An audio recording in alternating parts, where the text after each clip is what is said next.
And now for your Bethune-Cookman University Wildcats.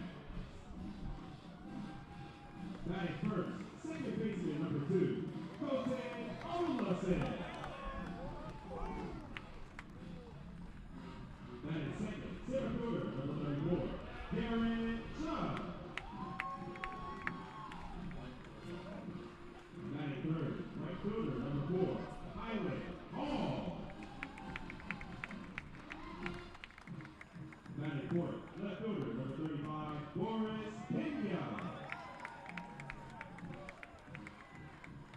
Batting fifth, designated hitter number 31, Robert Moya.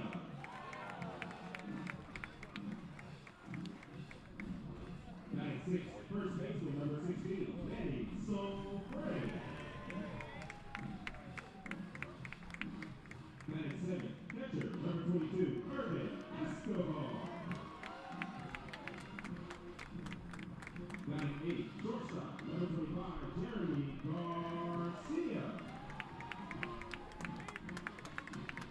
Batting ninth, third baseman number 19, Brian Barrett. Starting pitcher for the Wildcats, number 11, Daniel Garcia. The Wildcats single by Johnny Hernandez.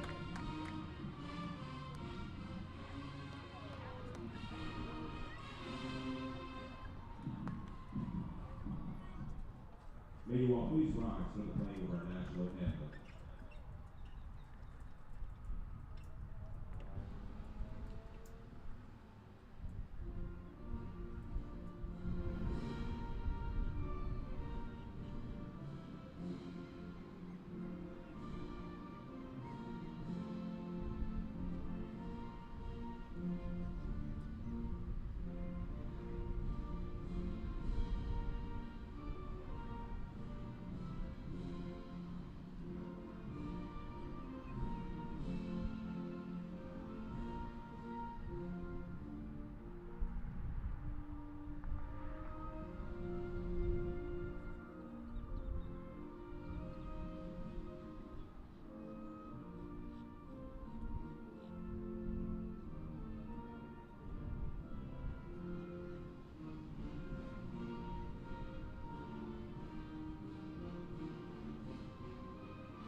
Well, live from Jackie Robinson Ballpark in beautiful downtown Daytona Beach, Florida, today's broadcast of Bethune-Cookman University Athletics on the Cat-Eye Network is on the air. Hello and a very warm welcome. My name is Michael Turillo. Happy to have your company.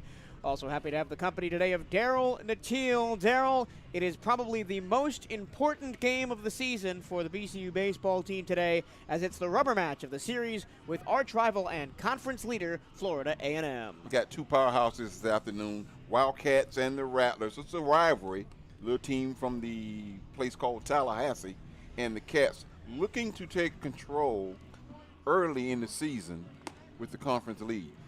FAMU won on Friday. BCU responded with a 9-2 victory last night. The Rattlers send this lineup to the plate. Leading off playing center field is Ty Jackson. Batting second and playing second base is Joseph Perini. Batting third and playing left field, Jared Weber. Batting fourth and catching, Ty Hanchey. The designated hitter batting fifth is Jan-Mikel Bastardo. Batting sixth and playing first is Sebastian Greiko.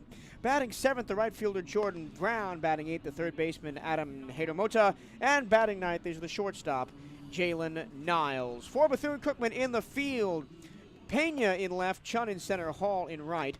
Perez at third, Garcia at short, Olesen at second, Manny Sufrain takes over at first, Escobar behind the plate, and on the mound is Daniel Gaviria.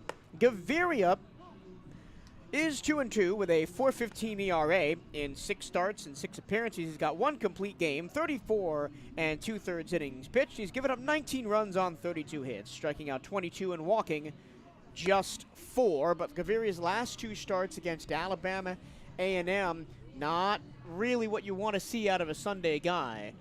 Yeah, he was hot early in the year, but I think a lot of guys, people watch film too, and you got scouts looking, and I think they've kind of gotten to what he was doing. He was working very quickly on the mound, but moving him back to Sunday, he had a Saturday start his last time out against Alabama, but moving him back to Sunday could be the key. Bunted foul right at home plate by the leadoff man, Ty Jackson. Gaviria Jr. from Orlando, Florida, played at Cypress Creek High School for the Bears. And the second pitch to Jackson, hammered deep to left field. Pena tracking it back to the wall, and it's over his head and over the wall for a ground rule double. Before the ball game, the head coach Jamie Shoup and I are great friends, and we were talking about his leadoff hitter, Ty Jackson, and we was talking about the look. He plays just like Ronald Acuna Jr. for the Atlanta Braves, and he leads the game off with a double. Great looking bat, top of the lineup for the Rattlers.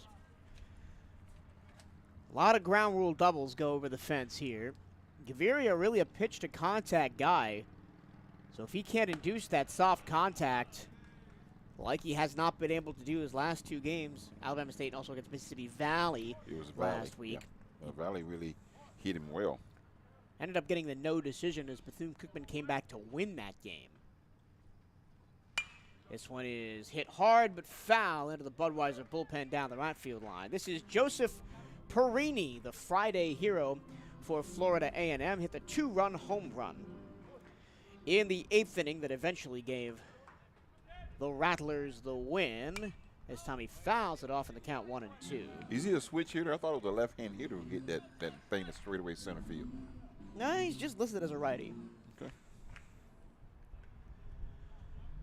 Perini, 360 batting average, 21 runs on 32 hits, 3 homers, and 20 RBIs. And the lefty Gaviria deals. Breaking ball fouled away. We'll do it again.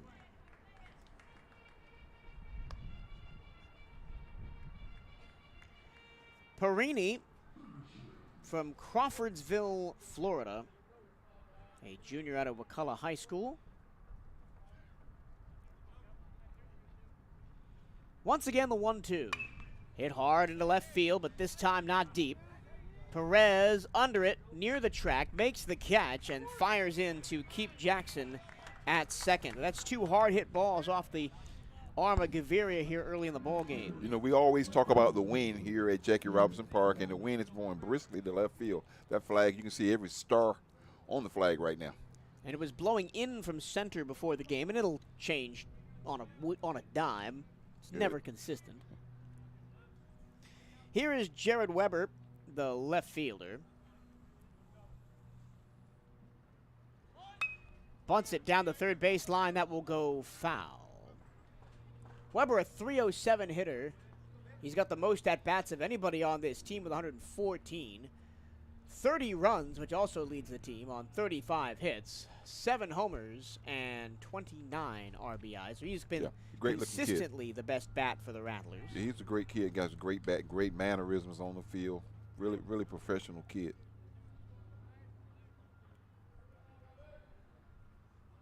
Another Wakulla High School product. And he swings and misses at a pitch from Gaviria, 0-2. A lot of good baseball around Florida, North, South, and Central Florida. A lot of great baseball. Kids love the sport here in this state. And a lot of great baseball happening right now at the college level. We got Florida State and Miami playing a 3-game series. Florida and Missouri. We've got Stetson against Lipscomb. I'm not sure who Jacksonville is playing this week. Anytime you come past the Georgia border, you better have your bats ready. That pitch missed upstairs, and it's 1-2. Gaviria, swing and a miss, and Weber strikes out. Got him on a high fastball that time. He changed the eye level. He fouled that pitch off twice, threw a ball in the dirt, came back with the high fastball. So there are 2 away, and here's Ty Hanchey. Hanchey second on this team in batting average with .366. 26 runs on 34 hits, 5 homers, 19 RBIs. And Gaviria deals outside corner, strike one. Umpires today, we've got Kedron Wright behind the plate, Damian Gatling at first base, and Terrell Poole at third. Should all be familiar names to those of you who frequent our broadcasts.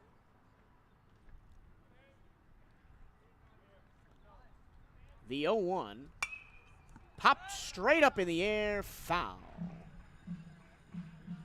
And there's always a moment where you cringe and wait for that ball to hit the top of the press box, and that one sailed over the top of our heads. And the count is 0-2.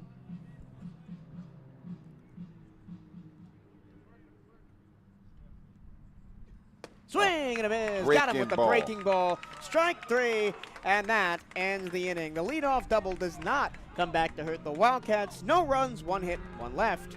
We go to the bottom of the first. FAMU nothing. Wildcats coming to bat. You're listening to Bethune-Cookman University Baseball on the Cat Eye Network.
Nike is the official outfitter of the Bethune-Cookman University Wildcats.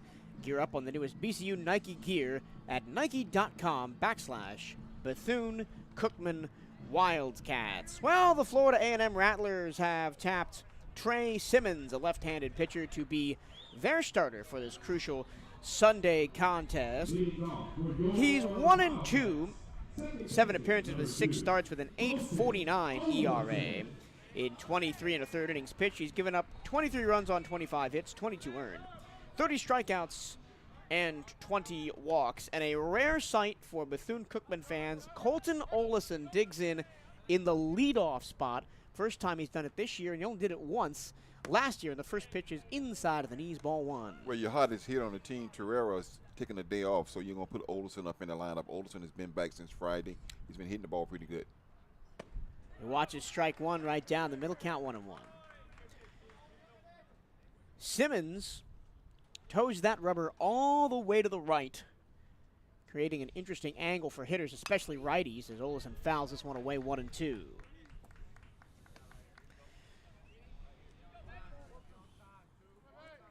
Trey Simmons from Olathe, Kansas. He deals and bounces it to the plate 2-2. A transfer from Kansas City Community College. I'm sure the weather is a lot better down here than it is in Kansas City right now. Inside to Olison.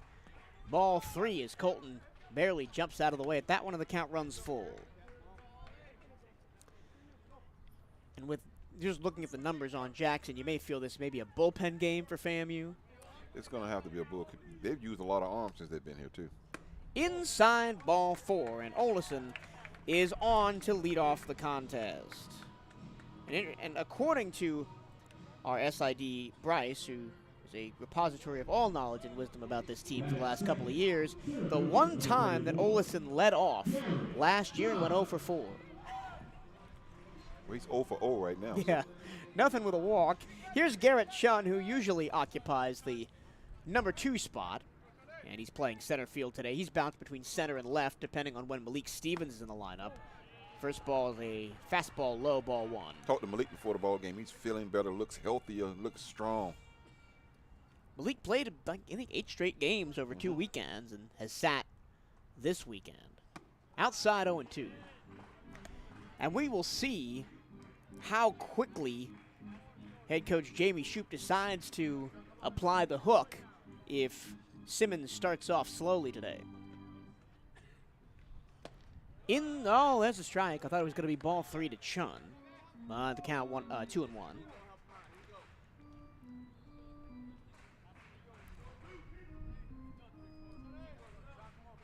Two lefty starters today, and a throwback over to first to check Olison, who is a speed threat. He does like to steal.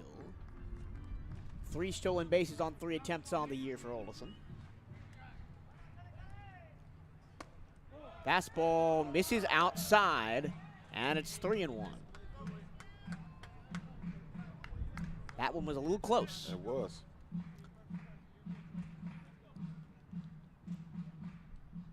Jackson. Simmons, there's the runner at first, and it's hit sharply on a line to left. Moving over to make the catch is Weber, and having to race back to first is Olison. And there is one away. That was a hit and run. All right, we'll hit and run all the way. And it almost worked out, but nice positioning by Weber. He was playing very close to the line. That famous line that we've been talking about all year, the third base line. Here's Highland Hall. Best batting average on the team, 348 for a Highland. 21 runs on 32 hits, 1 homer, 16 RBIs. And he bats with Olison at first and a man down. And he hits this one high in the air to left. Way Going back Weber. To Way the track. To the wall. Adios, amigos. Highland Hall just drilled one over the a drink out there in left field. Highland Hall hammers one off the old-time scoreboard in left. And it's 2-0 Wildcats in the first. Here's a kid that hadn't seen a fastball all weekend. Sees the first pitch fastball, drills it over the fence. Talked to him before the ball game also, saying he's seen a dose of curveballs. And he got the fastball on the first pitch, and he just took it for lunch. Second homer of the year for Hall. And 16th total for the Wildcats. This is a team that doesn't hit the ball hard. They like to play small ball, but they have gotten a lot more power out of the bats over the past week or so, especially with Robert Moya mashing the ball the way he has been. Robert Moore is my favorite player, man. That kid really brings his lunch pail, and he really hits the ball hard and plays hard every day. Here's another guy that can really hit the ball hard, Boris Pena. BP. Pena, 291 hitter, 25 runs on 18 hits, 3 homers, 21 RBIs, and 4 doubles as well. Outside corner strike. I believe the count's 1-1. He's giving him that outside pitch. It looked like it's in the batter's box on the other side from here, but a lot of umpires I've noticed have been given a generous outside corner all season long. This one down low. And the count 2-1. Head coach Jamie Shoup in his 10th season as the head man at Florida A&M. Breaking ball misses outside, 3-1. you know, Jamie came here in 1984 from Florida State. He went a couple of miles, man, across the FAMU, got the job. He spent 21 years as an assistant at Florida State. Pena chops this one to third. Hader Mota fields and throws it to first. Nice stretch by Greico to get the second out of the inning. Jamie was a left-hand relief pitcher. He was a short guy, but he had a strong arm, great breaking ball, and a good fastball. And I think he played a couple years of double-A before he went back and coached in college. Here's Robert Moya, the big bat right now. He's batting .322. 22 runs on 29 hits, 4 homers, including 2 yesterday. All right, let's see what the first pitch you get. Curveball. It is a breaking ball that misses low. Yeah, they're gonna feed him a dose of them today. They don't want to see his bat get going. Well, the problem is with that strategy, if you miss one and hang one over the plate, a hitter like Moya is gonna crush it. Like that one there. That's a fastball in there for a strike. I think the strategy at the plate has got to be take till you get one, especially after the first batter walks. Moya swings and fouls this one away, and it's 1-2. Mike, tell me, how did you get his batting helmets to look like that, man? I mean, even the black helmet hat looks crusty. Lots of sticky stuff. A lot of pine tar. Lot of pine tar. At least he don't have it on the back of his jersey. I'm sure if he could, he would. He would. Here's the 1-2 from Simmons. Fouled off, exact same place down the right field line. We'll do it again. Already 2 in the inning for the Wildcats on the 2-run bomb by Moya. Oh, excuse me, by Hall. And the pitch to Moya is in the dirt, bounces away from Hanchy, the catcher, and he had a bit of a tough time on Friday with a couple of pass balls, including one that let the Wildcats score. Although in the end, it didn't really hurt FAMU as they won the game. Here's the 2-2. Way outside 3-2. And you can tell that Simmons really doesn't want to hang one over the plate. He shouldn't. He shouldn't try to throw a curveball. He should try to, outside corner is his best thing. 3-2. There it is, outside. And he missed it. Upstairs and high, and from an 0-2 count, Moya works a walk. And there's a 2-out base runner. Second walk of the inning issued by Simmons. Simmons' strikeout to walk ratio coming into the game, 30 strikeouts, 22 walks. And now here's a guy that hasn't been in the starting lineup for a lot of the year. Manny Safrain gets the start at first today. Yeah, his bat got him in the lineup today. Inside 0-1. He had a couple of hits yesterday. Did crack the lineup yesterday for his 7th start. Today his 8th start of the season. He's played 17 games. And the 1-0. Breaking ball in there for a strike, 1-1. That was a really slow curveball.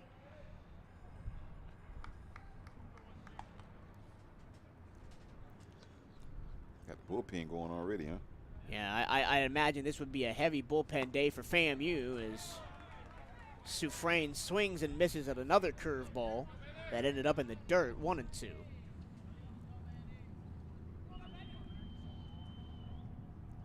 Sufrain has 2 home runs on the season, and he gets rung up on a breaking ball that caught the inside corner for strike 3. But the Wildcats strike first. 2 runs, 1 hit, 1 left. We go to the second inning of play. It's 2-0 Wildcats right here on the Cat Eye Network.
He's about 6'3". To the top of the second we go, 2-0 Wildcats. And here's the reigning SWAC Offensive Player of the Week, Jan Mikael Bastardo. And the first pitch from Gaviria is hit on a line to short. Past the diving glove of Garcia and into left for a base hit. Yeah, his bat's still hot. Came in batting 389 on the afternoon. Drilled it to left field, right past the shortstop. And he's batting .407 on the season. Really hot bat. First baseman, number 33, Sebastian Greco. And with Bastardo, 6 homers, 27 RBIs as well. He stands on first. So for the second inning in a row, the Rattlers have the leadoff man on. Strike to Greco. Sebastian Greco is a junior batting .271. 24 runs on 23 hits, 6 homers, 27 RBIs. This is a FAMU team that can really mash the ball. They've been hitting the ball hard before they got here because they've been playing most of the SWAC teams. So they've been scoring a lot of runs. I mean, their 2 SWAC series were against Alabama A&M and Mississippi Valley State, 2 teams that are predicted to be at the bottom of the Eastern Conference. Although Mississippi Valley did pick up a win over Jackson State on Friday. They're going to give folks some problems, I'm telling you, down the line. Especially with their starting pitching. Their starting pitching is really good. Decent. Their bullpen lets them down, though. The 1-2 from Gaviria. Upstairs 2-2. Not time to be cute right here. Pitch to contact, like you said. Get ground ball, double play. Greco, a .277 hitter. 24 runs on 23 hits. 6 homers, 26 RBIs. And he swings and misses, and Gaviria has a 3rd strikeout. Good pitch that time. He came on the outside part of the plate. Got him chasing. For a guy that only had 22 strikeouts in 34 2/3 innings, Gaviria's coming in throwing some good stuff today. He's not being overpowering. He's just using the strike zone. Here's Jordan Brown, the right fielder, batting .225. Fastball misses upstairs 1-0. Only his 9th start of the season, Brown. He's got 6 runs on 9 hits, no homers, 4 RBIs. Inside corner, Call it 2. a ball.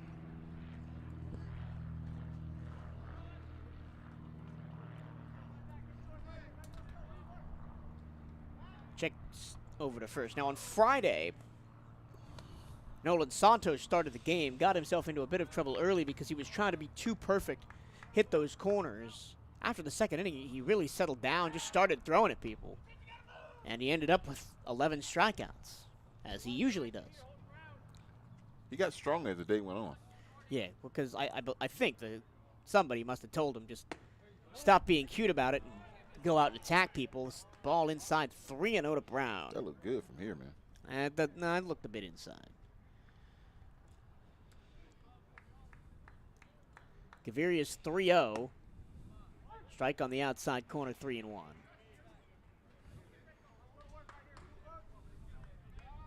Working quickly. He does really like to work quickly. Strike in the exact same place outside corner, 3-2. He's a groove pitcher. Yeah, it almost seems like the second he gets the ball back into the glove from the catcher, ball 4 upstairs. And Brown walks, and there's a runner on first and second with 1 out. But it almost seems like the second he gets the ball in the glove, He's ready to go. he's ready to go. Here's the 8-hole hitter, Adam Hader-Mota, batting .328. 7 runs on 19 hits, 1 homer, 16 RBIs. First and second, 1 out. Popped high in the air, in play in foul territory down the right-hand side. Soufrain, near the FAMU bullpen, makes the catch. And there are 2 away. And we got 3 good first basemen. The coach can really juggle this lineup, man. And when he moves guys around, you don't lose anything. Yeah, same thing with Stevens, Chun, and Pena in the outfield. You can shuffle those guys any which way you want. And I mean, Pena, we've talked about him ad nauseum about how good he is basically anywhere you put him. Left field, first base, DH. First pitch, breaking ball strike to Jalen Niles. Pena even had some looks behind the plate last year, and with the injury to George Brasaris, we thought that maybe he might see some time behind the plate this year. This one golfed to shallow right. Olesen moves over and it drops. He lost the ball in the sun and the Rattlers score. The starter scores from second. Brown moves from first to third. And Niels goes to second with a double. He almost acted like he got called off because he had a bead on it and he settled up under it and he let it go thinking that Hall was behind him. You know what? That exact same scenario happened on Friday night. First batter of the game, Olesen and Moya, who was playing first base then, got crossed up. A ball dropped with 2 outs, and they ended up scoring 2 runs in the inning. Now they got 2 guys in scoring position with 2 down. Yeah, I'm just going to give that an error because he should have made that play. Swinging a foul back. This is Ty Jackson again. That was the 3rd out. Ty Jackson's hot bat, man. He likes to tomahawk that fastball up the middle. Jackson, his first time up, at a ground rule double to left center. If he does it again, he'd give the Rattlers the lead. This time in the outside batter's box, and I think they're going to walk him. Don't give him anything to hit. But then again, on deck is Pyrini, who hit the home run on Friday. Pick your poison. Ground ball. The 1-2. Line to left center field. Moving over Chun. He makes the catch to end the inning. 1 run, 1 hit, 2 left. As we go to the bottom of the second inning, the Wildcats have a 2-1 lead right here on the Cat Eye Network.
.789 due up for the Wildcats here in the bottom of the second as BCU has seen their lead cut in half to 2-1 after an unearned run on an error in the top of the second. First pitch is a breaking ball that misses low to Escobar. Trey Simmons back out there for the second. He winds and fires. This one a strike outside corner on a fastball. Escobar, a .283 hitter. 9 runs on 15 hits, no homers, 8 RBIs. And the 1-1 is way outside. Simmons having a little bit of command issues here early. Yeah, he bounced a couple of balls to the plate in warm-up. And he's already walked 2. This time in there for a strike outside corner, 2-2. And this is a thing where if the umpire is giving you that outside corner, it can help if you have some command issues, you miss some spots, you're still picking up strikes. This one, nowhere near the zone, low. Man, it's 3-2.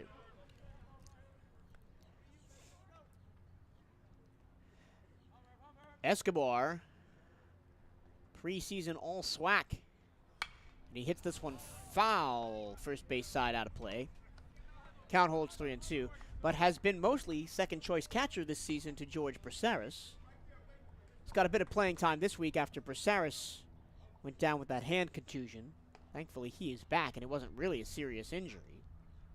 And he takes ball 4. So the leadoff man is on via the walk once again for the Wildcats. Remember, Olesen walked to lead off the first and eventually scored on the Hall home run. In our conversation before the game, Shoop even asked, Coach Hernandez about Escobar. He said he just likes his demeanor, how the kid looks on the field. We talked about Escobar was a great kid. Here's Jeremy Garcia, the shortstop, batting .304. 14 runs on 24 hits, 1 homer, 15 RBIs. Fastball right down the middle for strike one.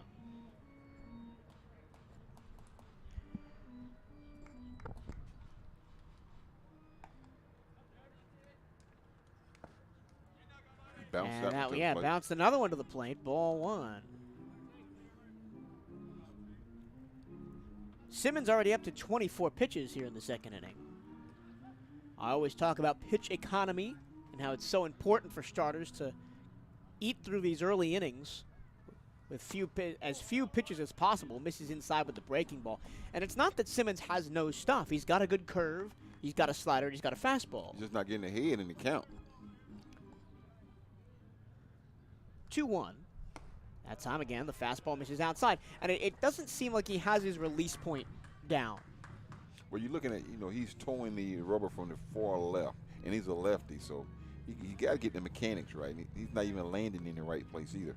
We see that with the Wildcats closer, Yohan Gonzalez. Fastball outside corner, and Garcia had already tossed his bat and was headed to first, and the count runs full. Garcia is the opposite way. He's a righty that toes the rubber all the way to the right and sometimes misses the rubber entirely. Rubber. Yeah.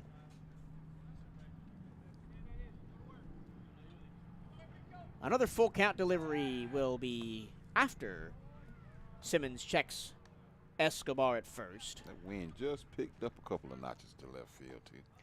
Escobar not really a steal threat, but this time he's going to get there as it's an easy enough trot down to second as that's ball 4. So 2 straight walks to open the inning for Simmons, and there's runners on first and second, nobody out. And here's Brian Perez.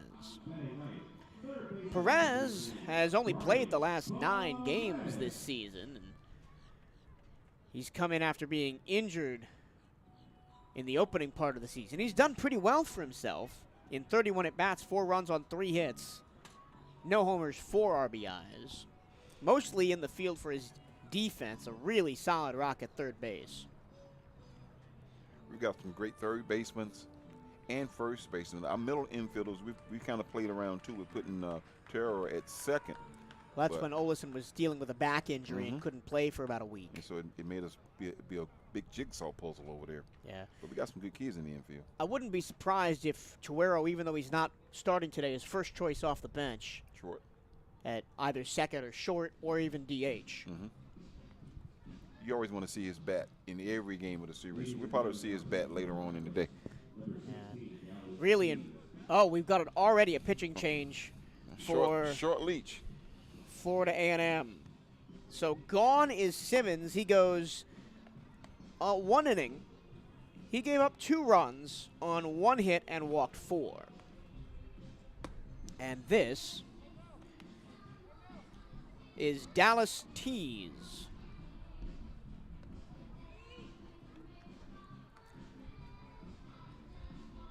Tees is 0-2 in 7 appearances with 4 starts. He's got a 12 even ERA, 15 innings pitched, giving up 21 runs on 23 hits, 20 earned with 8 strikeouts and 9 walks, as we see the first of what may be a bullpen parade here for FAMU, especially if the Wildcats can keep the bats going in these early innings. If his ERA is at 12, that means he's worked in some jams.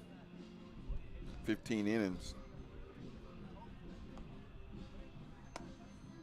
23 hits and 21 runs. You won't see the sidewinder this afternoon, probably. Yeah, that was tough on Friday. Yeah, he was throwing gas too. Gave us some real trouble down the stretch in the game that FAMU won on Friday.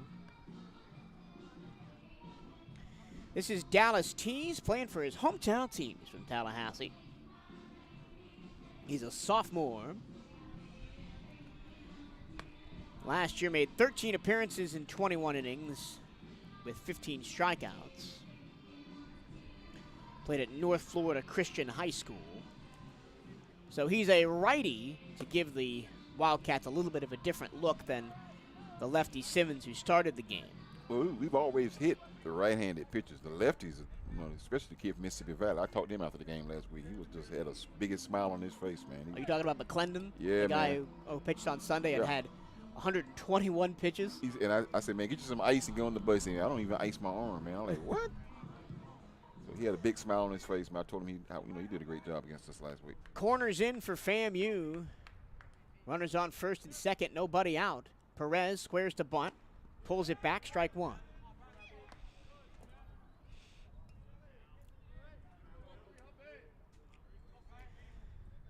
So Tees, with 15 innings pitched already this season, is closing in on his total number from last year, 21. And the 0-1, Perez squared to bunt, then had to lean way back like he was going under a... Yeah, like the Rockaway. I was going to say going under a pole. As the pitch came up by his face, and the count 1-1. You got a hole on the left side. You might want to have him swing away right here. Big hole on the left side. He doesn't square to bunt this time. He does now. The 1-1 is bunted straight back to the mound. Throwing to third in time for the out is Tees from the mound. So Escobar is out 1-5. If that's the left-hand pitcher, that would have been a harder play.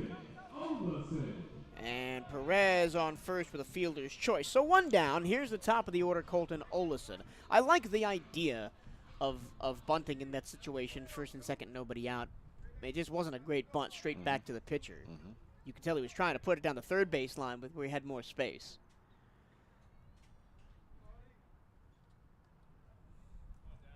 First pitch to Olison is fouled away, 0-1.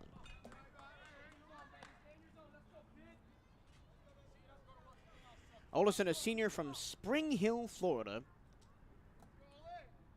Played at Northside Christian School. And in the 2021 season where BCU did not participate, he transferred to St. Petersburg College and then came back here for his senior year. Well, junior and senior years. That's great. A lot of this team did that.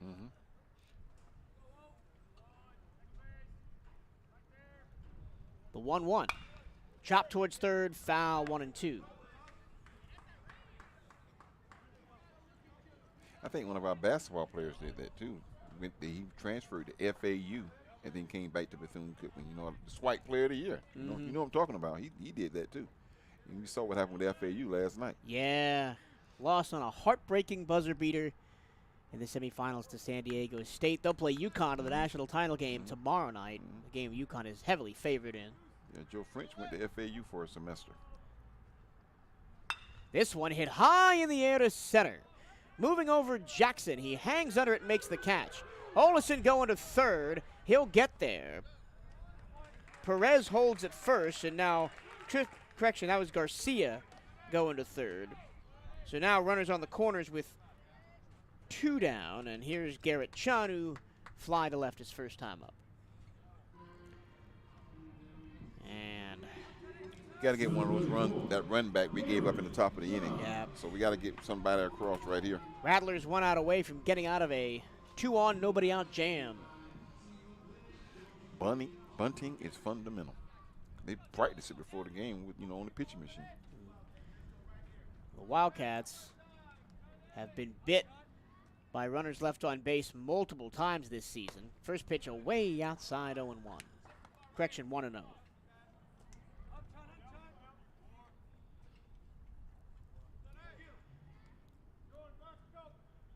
Outfield shaded to the left, as that's a ball outside, 2-0.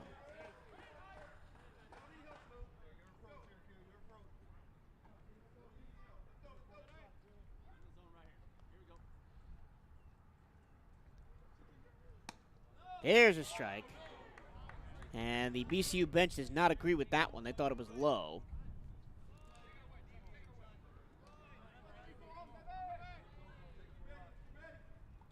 Sean, a junior from Jacksonville, Florida. This one's bounced to the plate, 3-1.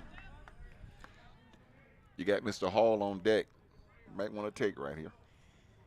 Now, that was a tough play for Henchy. Because if that ball gets to the backstop, you know that Garcia has the wheels to score from third. This one, ball 4, he does take, and the 5th walk of the game issued by Florida A&M. First one for Tees. And they're loaded up for Highland Hall with 2 down. So here's the situation now. You got the bases loaded, and you got a Highland Hall. You want to give him some curveballs, but you can't afford to get behind on the count. So he's going to see some fastballs in this at-bat. Base hit potentially scores 2 for Highland, who already has 2 RBIs in the game with his home run to left field in the first inning. And he hits this one on the ground and past the diving glove of Niles into left field. Garcia scores from third. Coming around to score from second is Perez, and the Wildcats have a 4-1 lead. Highland making me look smart. He got the fastball on the first pitch, drilled into left field. 4 RBIs for this young man this afternoon. 4 RBIs in 2 innings. 2 at-bats. How about that?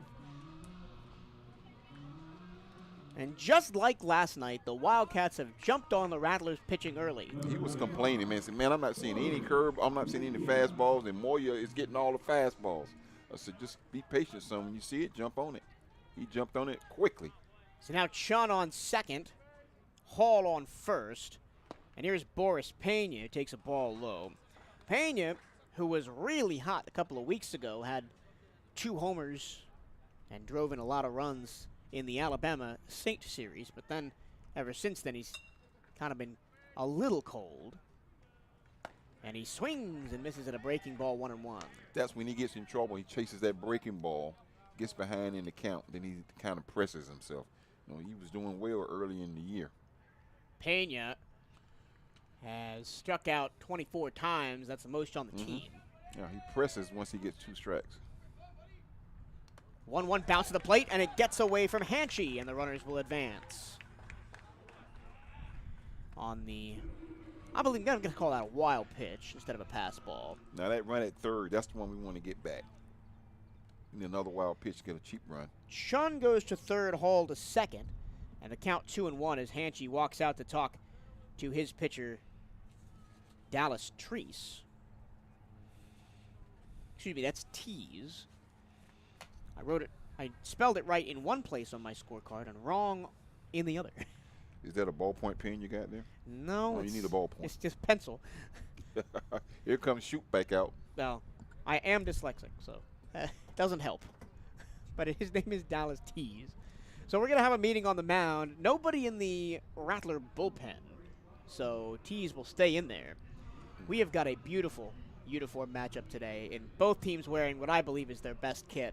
The Wildcats with the maroon hats, gold jerseys, white pants, and the Rattlers orange hats, green jerseys, white pants, orange numbers. The only thing that would take this over the top is FAMU wearing gray pants on the road, but I know a lot of college teams don't have gray pants. They have white and color. They wear color on the road, so it doesn't wash. Well, they wore the gray pants on Friday night. I don't know what they wore last night. I think they wore orange tops and white pants last night. The count is 2-1 on Pena. Now runners at second and third, 2 down. 2 in the inning already for the Wildcats. Pena watches that one bounce again to the plate, and it's 3-1. You want to take it right here? Unless he serves up an absolute meatball, don't take your bat off his shoulder. But Robert Moya is on deck. You do want to get to Moya with runners on base. Don't pop it up, please. Here's the 3-1. Watches ball 4 low, and another walk. Pena gets on, and the bases are loaded for Robert Moya. And oh boy, would this break the game open. Moya, who hit 2 home runs last night. He's got 4 on the season, 3 in the last 6 days. He's chopping at the bit right now. I know he is. And he almost had another one on Friday night that missed it by about 3 feet. Hit it one high in the air and just really carried high on the wind to left field. The wind blowing out that way again. First pitch to him is outside and low. And this is a tough position for a pitcher, right? You got the bases loaded in a game that's on the edge of getting away from you, and here steps their best hitter You don't want to give him anything. He didn't get anything this first time up either. He walked. You can't afford to walk him here with the bases loaded.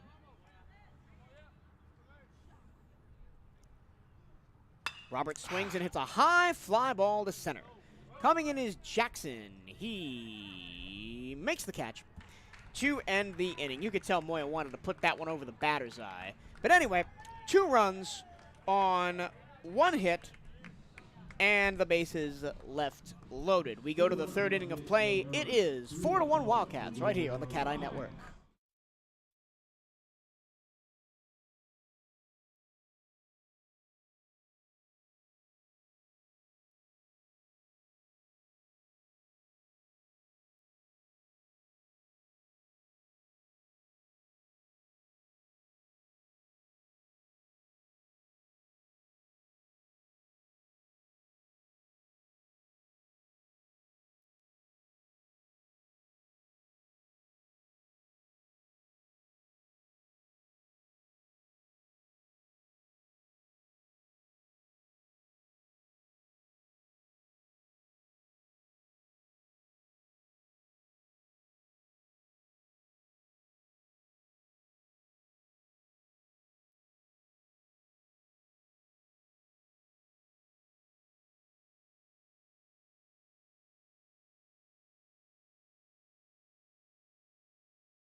Top of the 3rd we go. Joseph Perini leads off. Flew out to left field his first time up.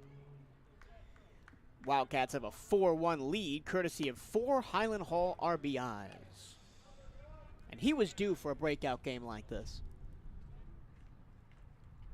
1-0 from Gaviria, hit to 3rd, past the diving glove of Perez, and another base hit for the Rattlers. They've been hitting the ball.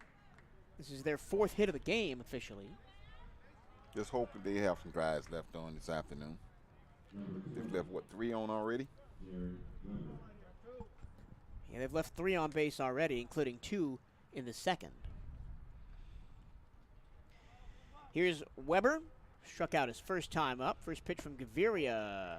Fastball missed inside. Here's a stat for you. We don't have that many double plays on the season on the infield either. We do not. Only 8 double plays turned. That's weird. On the year. We got 1 on Friday. We played, what, 20-something games, only 8 DPs? 27 games. This is game 28. 3-0 from Gaviria. All right, come on, guys.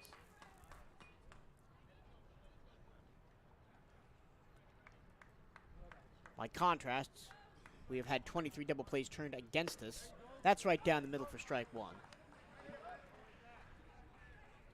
FAMU has turned 15 double plays and have given up 18.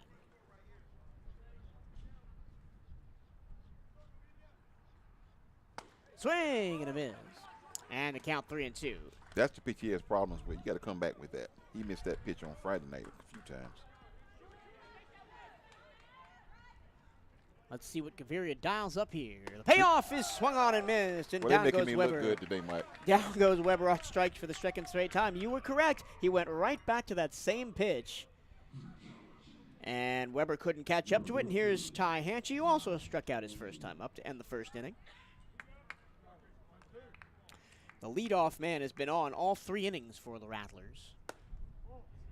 Jackson, the ground rule double in the 1st. Bastardo, the single in the 2nd. Now Perini, the single in the 3rd.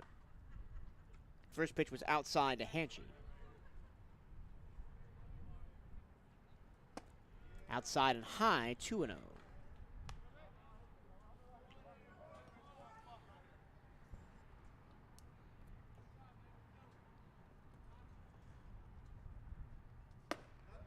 That time, another ball, 3-0, and 2 straight 3-0 counts by Gaviria.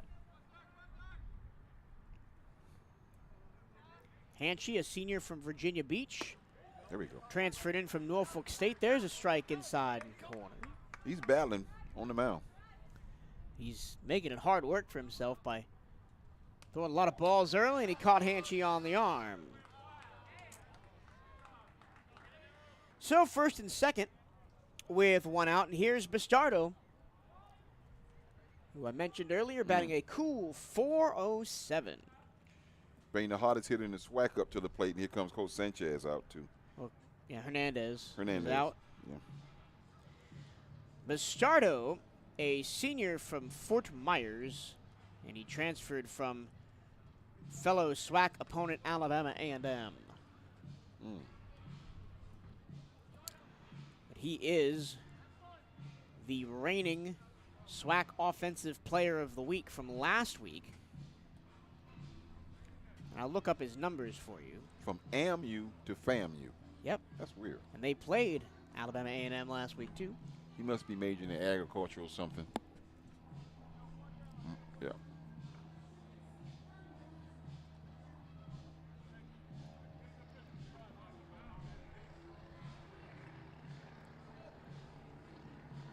.31 pitches so far for Bavaria. What do you think that the discussion is right now from Coach Hernandez? Just probably it's got to be just throw strikes, let the defense work. Yeah. Just need a ground ball right here.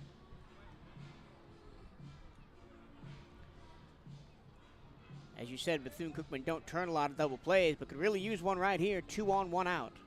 Or the unconventional way, just hit to the third to first. Bastardo stands in, lefty to righty.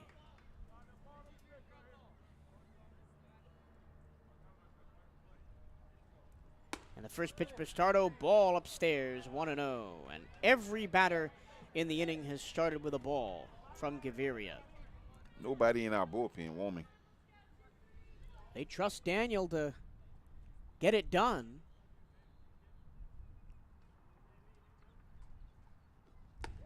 That time a strike. Nice framework by Escobar. So last week against Alabama A&M, Bastardo 8 runs, 4 home runs, 10 RBIs with a batting average of .545. I think he knew the pitchers. The 1-1.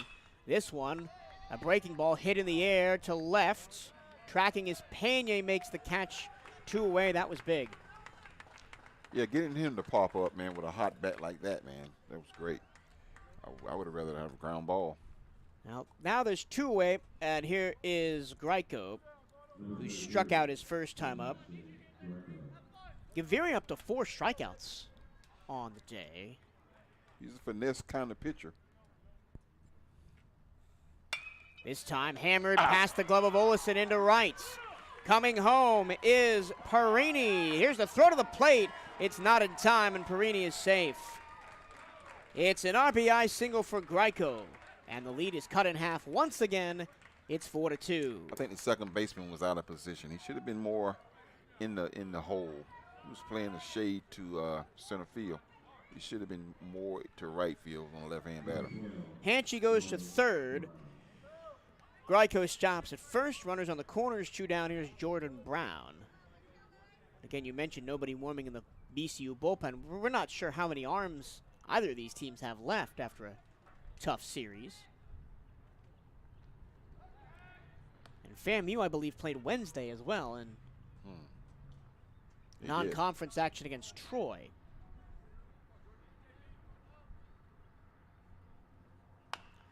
This one chopped towards third, foul by Brown. Brown walked and was stranded on third his first time up. We got a midweek game up in Gainesville, right, with the Gators. We do. Coming up for Bethune-Cookman, an 18-game road trip, a whole month away from the friendly confines of Jackie Robinson Ballpark. A lot of gray. They'll play SWAC series at Alabama A&M, Mississippi Valley State, and Alabama State.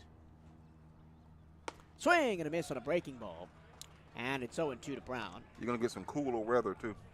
Midweek games at Florida, April 4th, at South Florida, April 11th, and at Miami, April 18th. Here's the 0-2. Try to get in a chase at one, and it's 1-2. They also play at Jacksonville on May 2nd before returning to Jackie Robinson Ballpark on May 3rd to play FIU.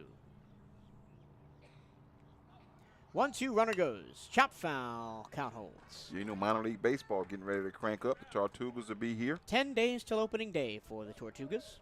Been watching a little Major League Baseball on the tube. Oh, yeah. Obviously, me being a Yankees fan, excited for their prospects this year, but I'm just glad that there's Major League Baseball back to watch. Here's the pitch. In the dirt, runner goes to second on a stolen base. Second and third, 2 down. One pitch right here and get out of it. Counts 2-2 on Brown.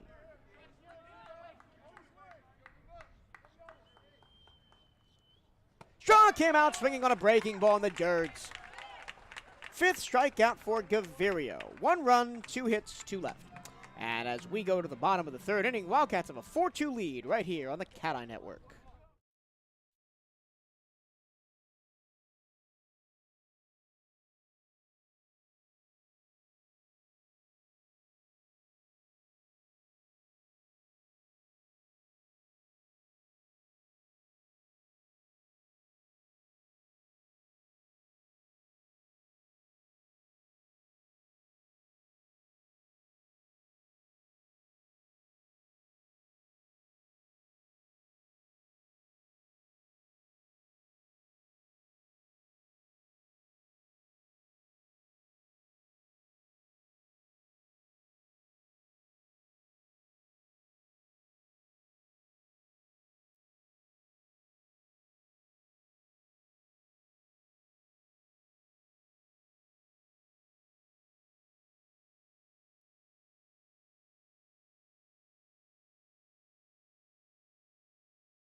Make sure you are representing Bethune-Cookman University Athletics to the fullest.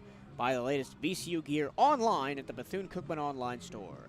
Go to bcuathletics.com and click on Shop to find the newest BCU clothing and apparel. That's bcuathletics.com and click on Shop.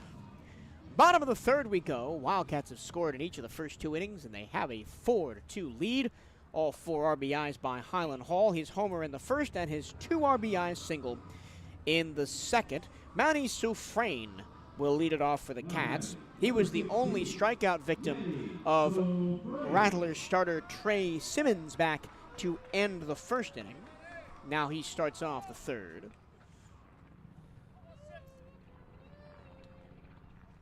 First pitch he sees is grounded to short. Perini gathers and fires 1 pitch, 1 away.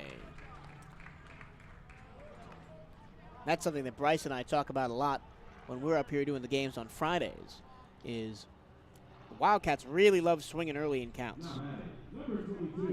But the bottom part of the order are the guys who have the best at-bats, because the guys at the top really swinging. Guys in the lower part, they're working the count. Here's Irvin Escobar, worked a walk his first time up, and that was caught going to 3rd on a fielder's choice. That was the bunt by Perez. Counts 1-1. Dallas T's back on the mound for FAMU. And from the windup deals, this one hammered to second, caught by Perini. And Perini's made 2 nice plays, and they're 2 away. Yeah, low line drive. Caught it right before it hit the turf. And now here's Jeremy Garcia, walked and scored on the Hall single in the second. Garcia. 2 down, nobody on.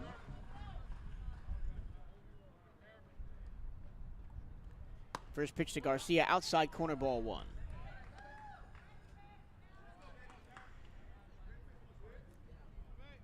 Jeremy, a sophomore from St. Cloud, Florida, played at Harmony High School. He hits this one high in the air down the right field line. Foul over the Budweiser bullpen. He straightens that out. That's a home run right over the Dex imaging sign and right. It ends up just being a long strike, count 1-1. Popped straight up in the air. Coming in from third is Hader Mota. He makes the catch, and the Wildcats go quietly in the third. 1-2-3, and we go to the fourth with a 4-2 lead. You're listening to the Cat-Eye Network's presentation of Bethune-Cookman University Baseball.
To the top of the fourth we go.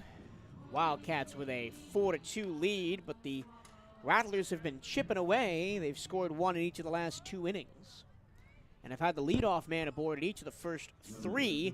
Here's Adam Hader Mota to try and continue that trend. They've been putting pressure on us by getting that leadoff guy on. First pitch way upstairs and away from Gaviria. He has gotten a little wild. Yeah, he's throwing a lot of pitches with runners on base, too. He's been battling, but he's been behind in counts. I believe every batter last inning started with a ball. This time fouled away, 2-1. See, now is the time he buckles down. He gets 2-1 pitch, 3-1, then he's going to come in tight in the zone. Hader Mota popped out to first his first time up. That's a ball, 3-1.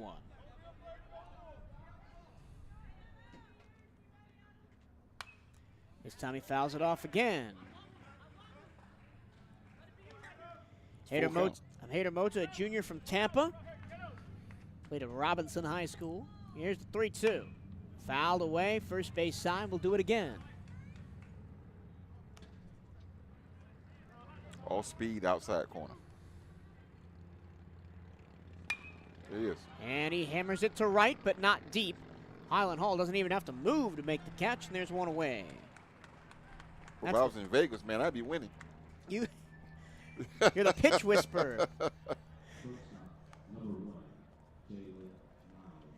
Here's the 9-hole hitter, Jalen Niles.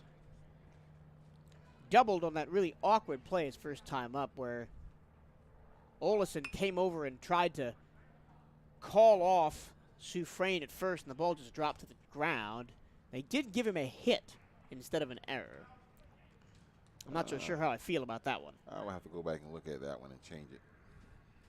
He bunted the first pitch foul outside of first, count 0-1. He ended up being stranded on second by the fly ball by Ty Jackson. There's a strike. 0-2.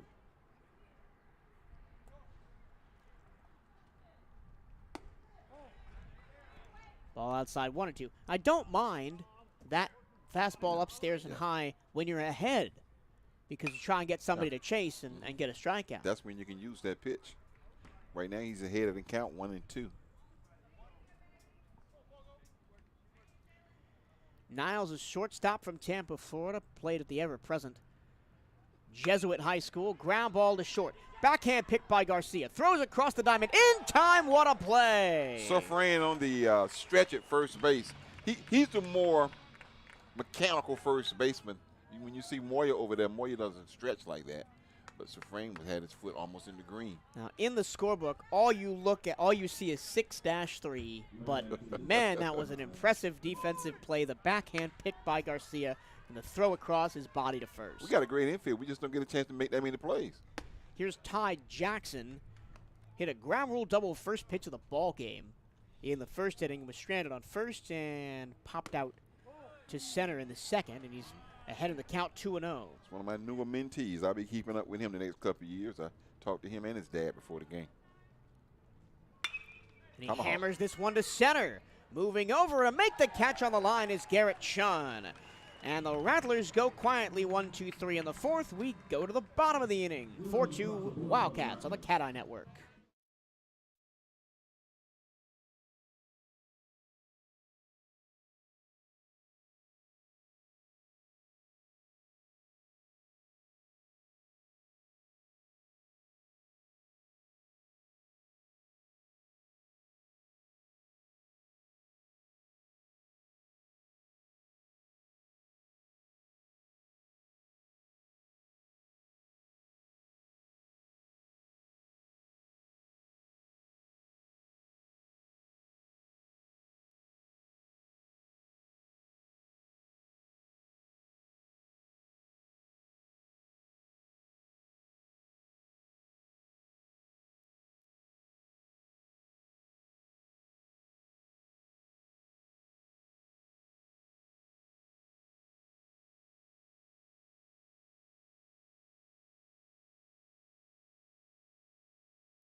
Stay up to date with everything Bethune-Cookman Athletics by checking out the Wildcats on social media. Give BCU Athletics a like on Facebook and follow the Wildcats on Twitter and Instagram at BCU_athletics. For the latest on BCU baseball, follow at BCU Diamondcats on Twitter and BCU Baseball on Instagram. 9-hole hitter Brian Perez leads off the Wildcats in the fourth. He reached on the fielder's choice bunt in the third and ended up coming around to score on the Highland Hall RBI single. Second pitch in the dirt in a row for Tees. And it's 2-0. Tees out there for his third inning of work. Swing and a miss by Perez. And it's 1-2. Or 2-1, excuse me. After replacing Trey Simmons with nobody out in the second. Upstairs, and it's 3-1. The ball popped out of Hanchy's glove. No harm, no foul, nobody on base. You want to get a guy on right here in the bottom of the inning. Perez chops it back up the middle. This will be a tough play for Niles, and he lets it roll into center field for a base hit. CNI single, they call it. That is about the softest hit ball you will see go for a base hit probably all season. You know, they have the spin rate and they have the velocity rate off the bat. That one was about, what, 10 miles an hour? Yeah, it just dribbled straight up the middle. But as you said, nobody was there. Yep. Nobody could make the play. And all that matters is there's a runner on first. And here's Colton Olison. Walked and scored with a Hall home run in the first and flying out to center in the second.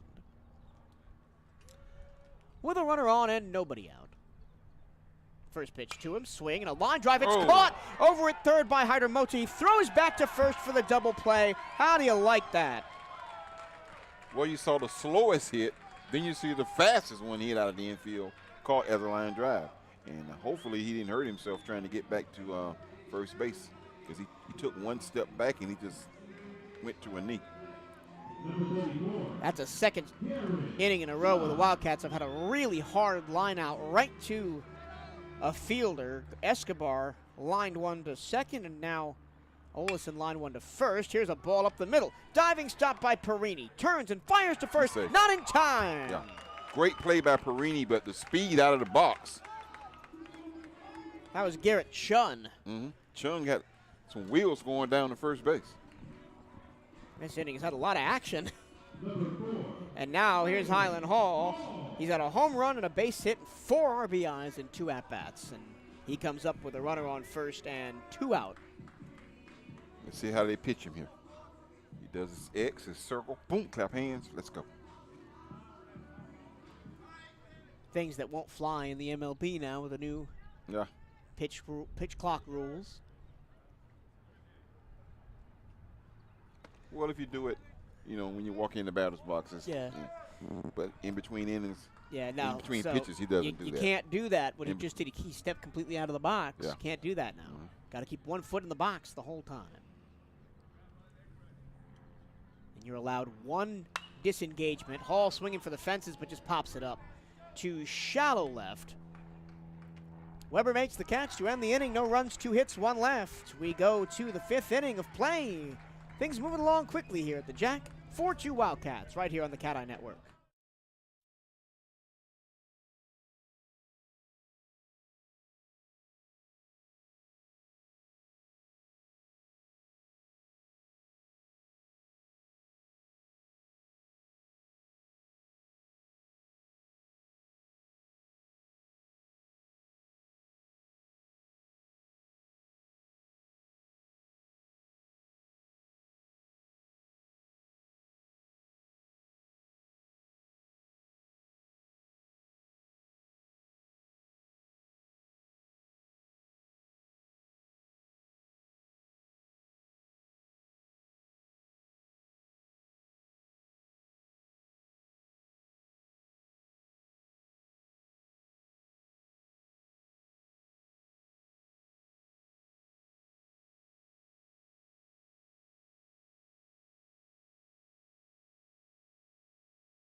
Here we go to the bottom, or excuse me, the top of the 5th. Joseph Perini leads off. Flied out to left in the first, singled and scored in the 3rd. He led off the 3rd with that single. And he takes a first pitch strike outside corner from Gaviria, who's back out there to work the 5th inning. Gaviria, 67 pitches so far. Now 69, as that's a swinging strike, 0-2. Nice slider that time. You don't see him use that pitch much. Quickly back into his windup. Ooh, we wanted that strike to be looking called just a little too far up above the letters. And this one is hit high in the air to left and deep down the line. You can kiss that one goodbye. It just snuck inside the pole. Perini with his 2nd home run of the series, and it's a 1-run ball game. Now you see why they wanted that pitch before that. 3-4, 4-3 now. Just for a second, I thought it was going to sneak foul, but Terrell Poole over there at 3rd base, signaled home run. Perini rounds the bases, and the Rattlers continue to chip away at this Wildcat lead. Yeah, Perini hit one to straightaway center on Friday night, 410 feet. Pablo Torres is out starting to warm up in the Wildcat bullpen, and Coach Hernandez is out arguing with Terrell Poole. And he's going to make them all think. I don't think there's a way they overturn this with no replay in the stadium, but he's given his guys time to warm up. That's all this is. As Yohan Gonzalez also trots down there. You can hear somebody in the stands say, what are they talking about? Talking about the home run. Yeah, Was it foul or fair? Yep, it is fair. As I said, there's no way they're going to overturn this. Nobody else in the umpiring crew had enough of an angle to see it. Maybe the home plate umpire did, but you're just giving time for your guys to warm up. You know Gaviria may not be in the game much longer. This is a high pop in foul territory down the third baseline. Perez stands under it, makes the catch, and Jared Weber is out, and there's one away.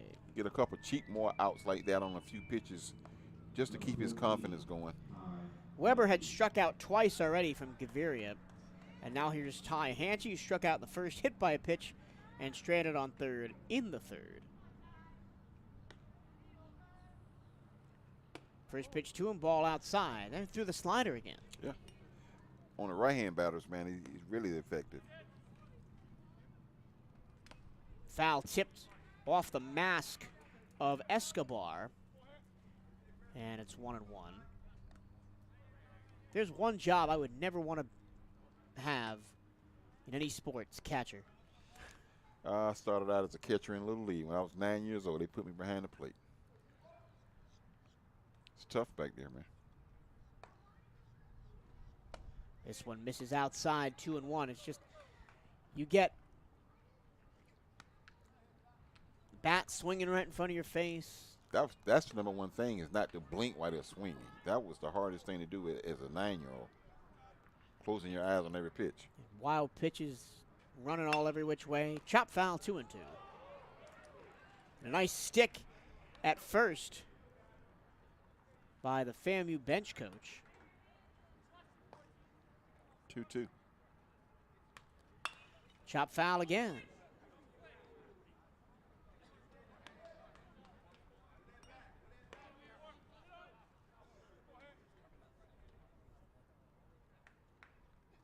Oh, you got hit again. And he got him again.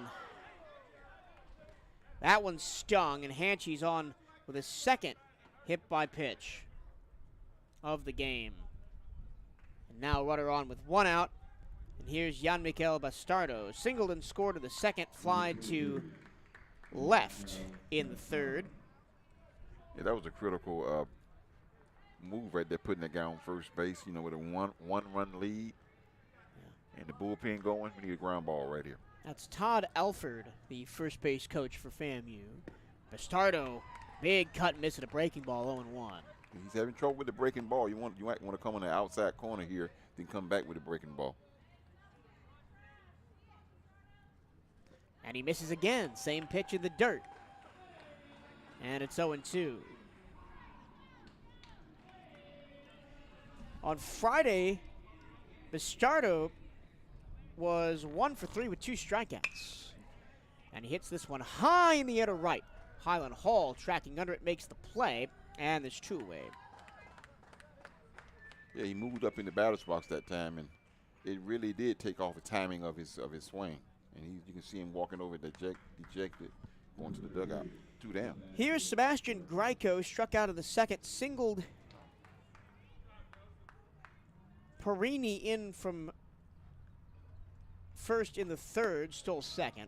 So he has the RBI and was stranded on second. Gaviria is 1-0.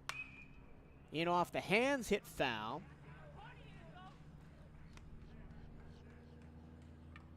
On a picture-perfect day here in Daytona Beach. Scattered clouds. The number 1 sand pile, Daytona Beach. Mid-70s. This one hit on a line to right field. Hall, long way to go, but he makes the catch near the line to end the inning. 1 run, 1 hit, 1 left. And we go to the bottom of the 5th. Wildcats looking for some offense. Their lead is dwindled to 1, 4-3 here on the Cat Eye Network.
Wildcat fans, BCU Track and Field is in town and wants your support.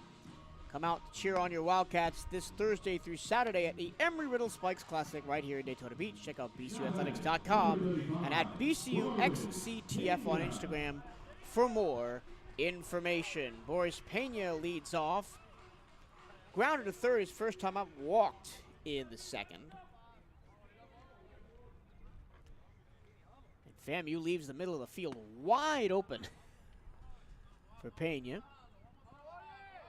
Little dribbler up the middle like Perez did in the last inning.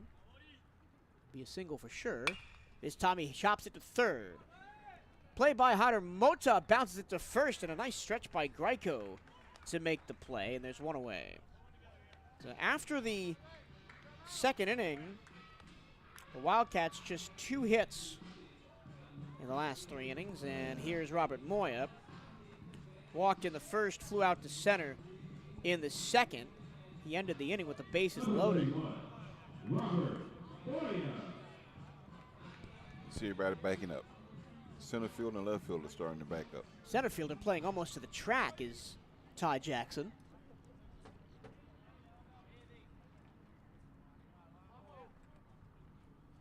And he takes this one ball low, 1-0.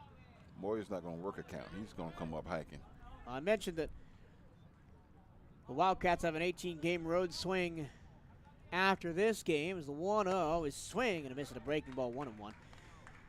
Well, this series for FAMU starts a 14-game road trip for them as they visit Mercer, a 3-game series against Jackson State, North Florida, a 3-game series against Alabama A&M, and a trip to Gainesville to face the Gators as that one is grounded to short. Niles makes the play, and there's 2 away. So the Florida boys going on the road now. I guess they played a lot of home games because of the weather and the facilities, and now you go on the road, man, in April and May. Here's Manny Safrain with 2 down. Good to see our bats getting cranked up and getting ready to go on the road. You're going to need those bats to stay hot. And I must say, Dallas Tees has done a pretty good job since he came into the second. Inherited a no-out, 2-on situation. Gave up the 2 runs to Highland Hall, but ever since then, just 2 hits. And the Wildcats haven't really threatened at the plate. Time is called as a ball escaped the bullpen and wandered onto the field. Pablo Torres continues to warm up down the left field line. Ball outside and low, 2-1. FAMU returns back to the highest of 7 hills when they play Mississippi Valley State for a 3-game series on April 21st. The battle of the green teams. 2-2. Chop foul, we'll do it again. I mentioned on Friday that the Wildcats have seen a lot of green this week. Mississippi Valley in here last weekend, South Florida midweek, and now the Rattlers. The 2-2. Fouled away, we'll do it again. See, nice. It'd be nice to see Manny get his arms extended and get one out of here. Sufrain takes a pitch outside, 3-2. The sophomore from Miami. Played at Braddock Senior High School. Braddock Challengers. The 3-2. Hit on a line to short. Diving catch by Niles. What a play. Got his arms extended like I like, but he couldn't get it up. 3 good defensive plays by the infield for Florida A&M means the Wildcats go 1-2-3. We go to the 6th. Still just a 1-run Wildcat lead, 4-3.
New pitcher for the Wildcats to start the 6th inning.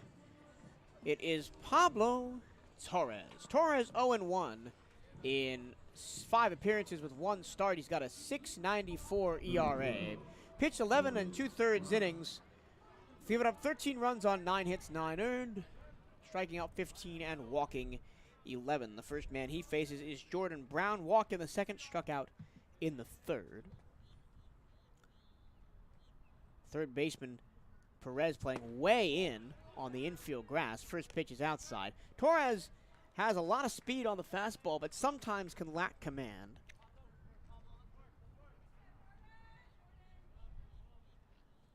.10 right in there for a strike. He's probably hitting mid-90s on the fastball. Yeah, that was like about 95, 97 that first pitch. This time he comes back with a breaking ball, and it catches the inside part of the plate, 1-2. Centerland Park, top of the 5th, Wildcats 2, Alabama State 1. Wildcats looking for a big old sweep in that SWAC series. This time in the dirt. Brown doesn't bite on it. It's 2-2. That's a softball series about with probably the 2 top teams in the East. Cats with 23 losses, but they've been the tough teams around the league. That one low again, 3-2. Well, all that really matters is your conference record. We talk about it in basically every sport. They lead the conference. They've won at least 2 games in every SWAC series so far, have the ladies softball Wildcats. Swing and a miss. Got him with the fastball, and down goes Brown on strikes for the 2nd time today. Yeah, Torres' fastball got a lot of pop on it this afternoon. It's going to be interesting to see if he can keep that ball right there and not bring it inside the zone. Torres not really a long reliever, only 11 and 2/3 innings in 6 appearances. So about 2 innings an appearance. Setup guy.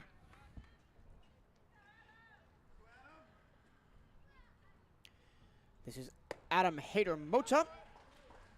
He's popped it up twice, once to first and once to right. Good looking fastball so far by Torres. Swing and a miss, and you can tell that Hader-Mota wants no part of that fastball. He's really late on it. Pablo Torres, just a freshman from Orlando. And his 0-2. Fastball outside batter's box, 1-2. Played at the really excellent Central Point Academy for the White Tigers. This time we went with a breaking ball, and Hader-Mota fights it off. Now you come back with that fastball and bite it off on the corner. Central Point really excellent in every sport. Basketball, volleyball, baseball as well. There it is. Outside corner, got him looking, strike 3. What a pitch by Torres. Great looking pitch that time. You know, he had the fastball on the inside part of the plate that he fouled away. This one in the outside part of the plate got him looking. And I must say, an excellent frame job by Irvin Escobar. Really sold that one. And now here's Jalen Niles. Niles doubled in Bastardo in the 2nd and grounded out in the 4th. He chops this one back to the screen, and it's 0-1. You know, you hear people say he have a heavy fastball. He does have a heavy fastball. He hits the mid hard, and it's hard to hit. The 0-1, there's a breaking ball in there for a strike. Completely froze Niles. This kid's looking good so far. Trying to set him down in order. Here's the 0-2. Outside, 1-2. Don't mind that. Brown chased one out of the zone for strike 3. Trying to get Outside corner again. Niles to do the same. Here's the 1-2. Came over the middle with it. Did he go? No. And he missed the zone inside, and it's 2-2. That fastball has some pop on it. They can't really gauge it right now. 2-2, 2 down. Got him with the breaking ball, strike 3, looking. So Torres comes in, strikes out the side with 2 looking, and we go to the bottom of the 6th, 4-3 Wildcats, right here on the Cat Eye Network.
To the bottom of the 6th we go.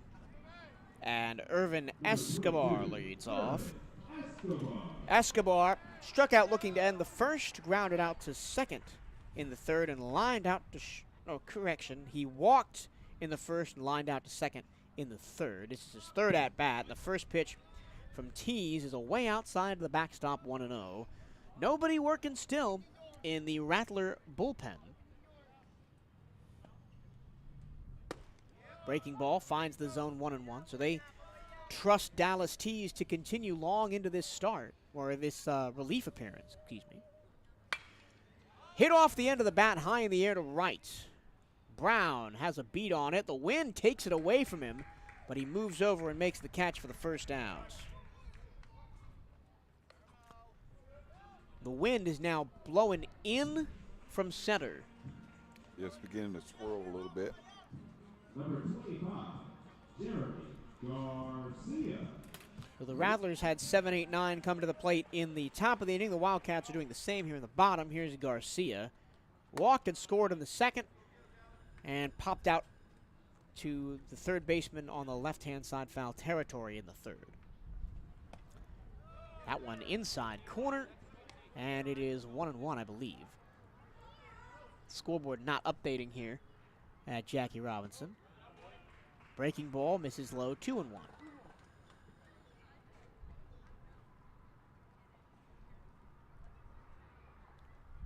This one hit off the end of the bat, foul. And if you're playing golf, that would have been a great shot. It finds that little hole in the fence right by the clubhouse, that little controversial fence right there, where if it hits in fair territory and pops over the fence and hits the wall and comes back, it's a ground rule double. Liner foul on the first base line. Garcia seeing the ball well. He's hitting it. He's spraying it all the way, left, center, right. Just can't put it on the in-play area between the foul lines, and it's 2-2. Watch the slider right here. Tees fires. It is the breaking ball right back to him. He underhands the first for the second out.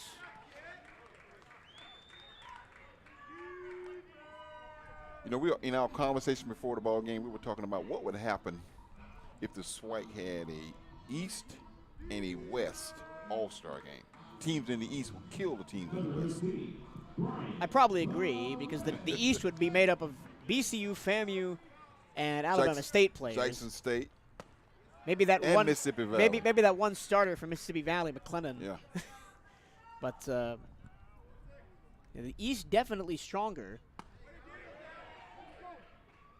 It did not go in the count, 1-1. This is Brian Perez. Reached on the fielder's choice bunt in the second. Singled in the fourth, was caught on a double play. That was the line out to third base by Colton Olison. And that was the last time the Wildcats had runners on base. 6 straight outs since then. Outside corner, ball 2. Count 2-2.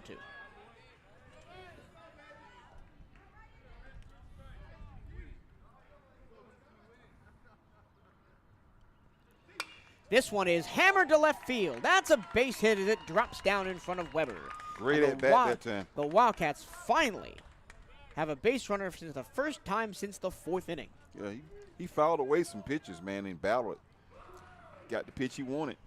Drilled it in left field. Number 2, Colton Olison. And now here's Colton Olison. Walked and scored on the first on the Highland Hall 2-run homer, then flied out to center in the second and lined into a double play in the fourth. Really great play by Hyder Amato at third. Olison, the senior from Spring Hill, Florida. And he gets a talking to. You got a bullpen going. Is that the sidewinder? No. No. Jose Carballo, the third base coach and hitting coach. There's been a couple times this season where Coach Carballo is kind of laid into the Wildcat hitters, and it's gotten results. Both Saturday and Sunday against Mississippi Valley State. When the Wildcats were down, he had a big speech that sparked a rally.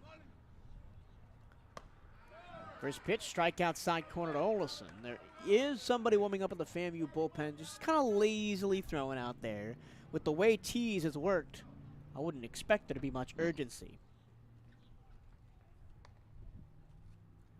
The 0-1 throw back to first. Perez slides in safely. Olesen, usually the 9-hole hitter. This is his first time batting anywhere but 9 this season. 0-1 inside, almost hit him with the breaking ball. And that does things to your mentality, even though it's really no different. An at-bat is an at-bat, but But you're more of an RBI kind of hitter now. I mean, later down in the lineup, you're not a leadoff guy just getting on. that one bounced to the plate. Nice job by Hanchey to keep it in front of him. I think you change your approach to the plate when you're a leadoff hitter. And the one time he batted leadoff last year, he went 0-4. 1 on, 2 down. Wildcats looking for something, as their lead is just 1 here in the bottom of the 6th.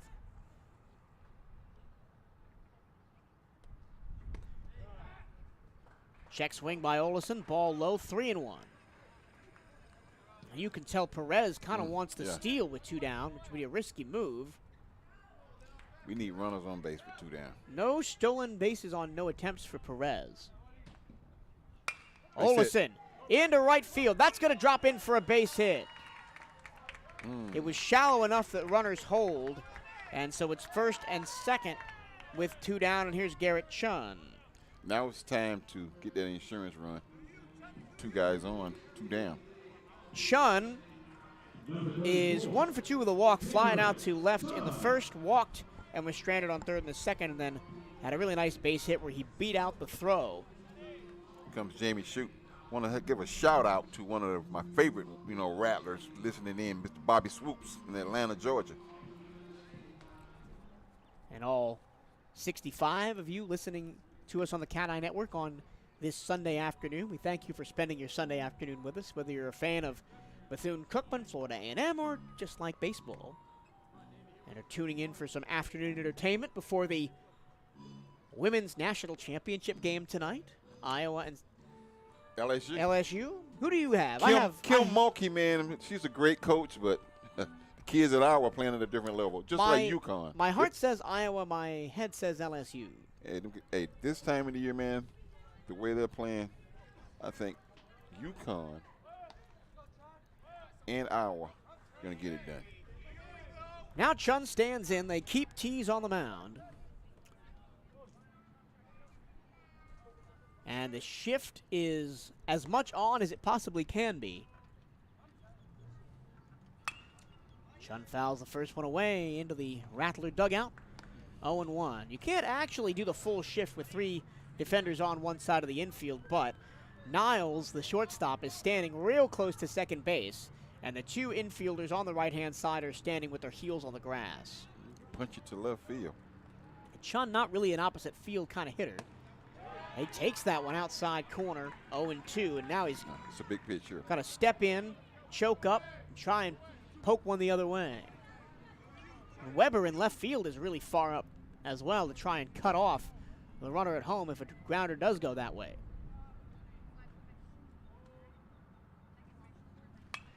Chun stays alive by fouling it into the bleachers. Chun's good at bat. He's good with that bat. He's a magician, and he's hit well with runners in scoring position this season. Perez on second, Olesen on first after back-to-back 2-out singles. Highland Hall lurking on the on-deck circle.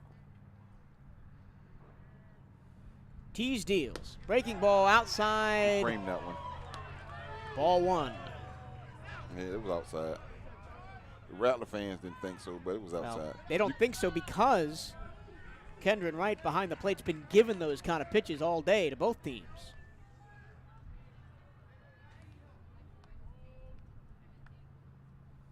Chun, ground ball, base hit to the right side.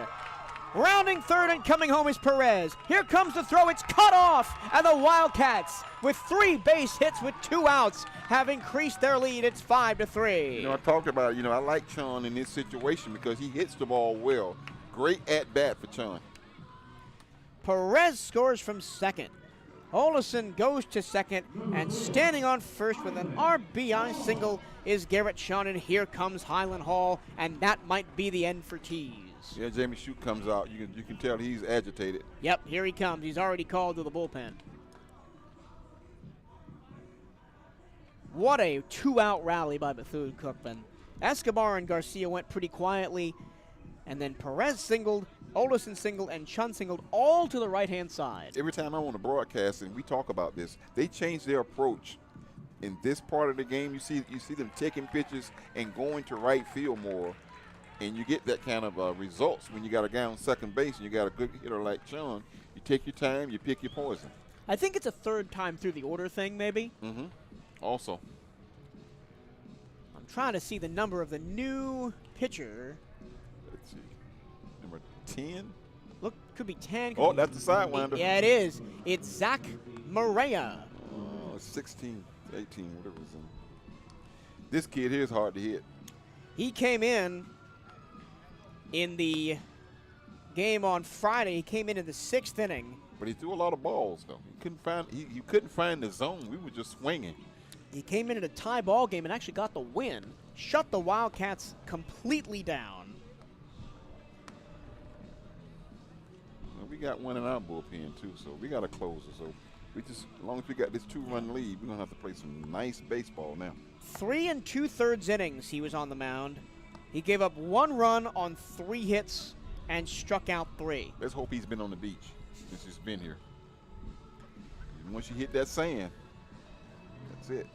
So Zach Maria is a side armor. He's 3-0 in 18 appearances. No complete games, 1 save. He's got a 6.53 ERA. He's pitched 30 and a third innings, which is second most on the team out of the bullpen. The most is Hunter Veets, their ace starter, with 40.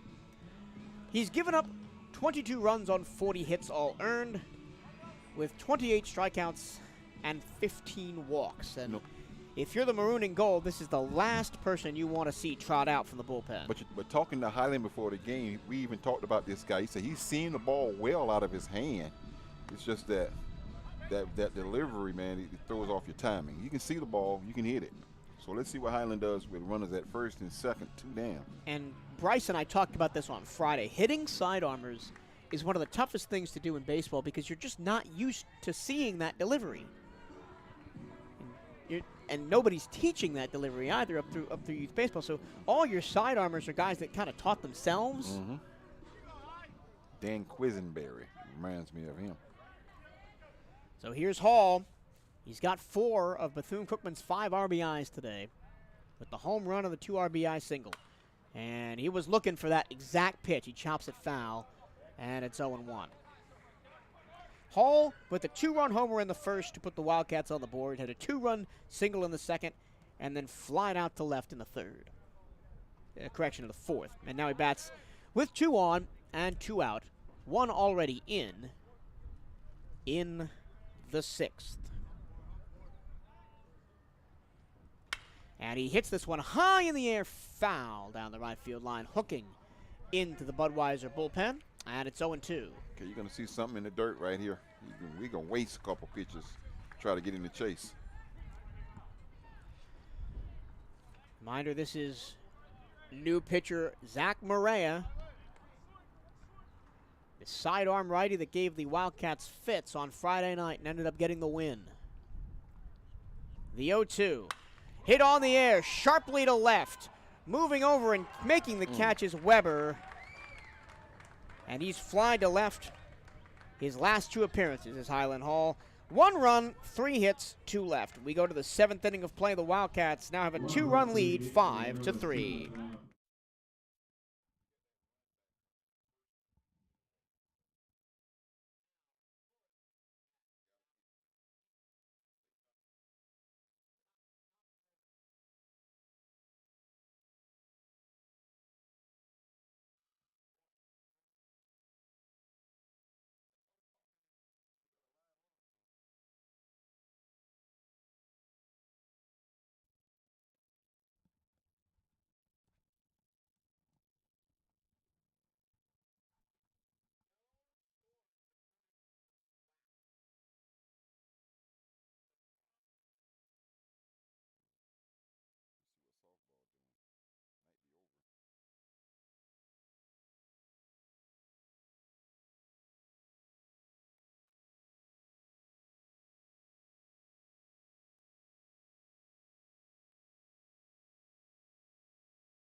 Wildcat Nation, you can catch all BCU home games live on the Cat Eye Network. Be sure to tune in for the best of BCU baseball, softball, volleyball, basketball, and more throughout this season. You can catch it all live at youtube.com/Cat Eye Network. Top of the order for the Florida A&M Rattlers as Ty Jackson has his second hit of the game. First pitch, a rifle to left. And again, the Rattlers have their first man of the inning on base. Yeah, they're putting the pressure on right now. We're getting that leadoff guy on. And this guy here drilled a home run last time up. Just got a text from Dan Ryan out at softball. Softball lead it 3-1. Hello, Dan. Hello, Mr. Dan Ryan. Thank you.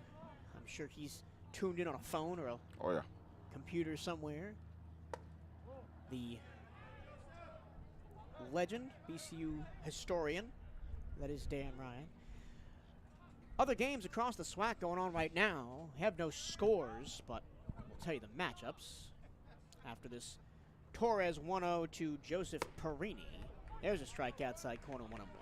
Mississippi Valley State hosting Jackson State. That's a rubber match as they split the first two 1-1. Southern and Alcorn State is a rubber match because Alcorn State won yesterday. Finally. Here's the 1-1. In the dirt, 2-1.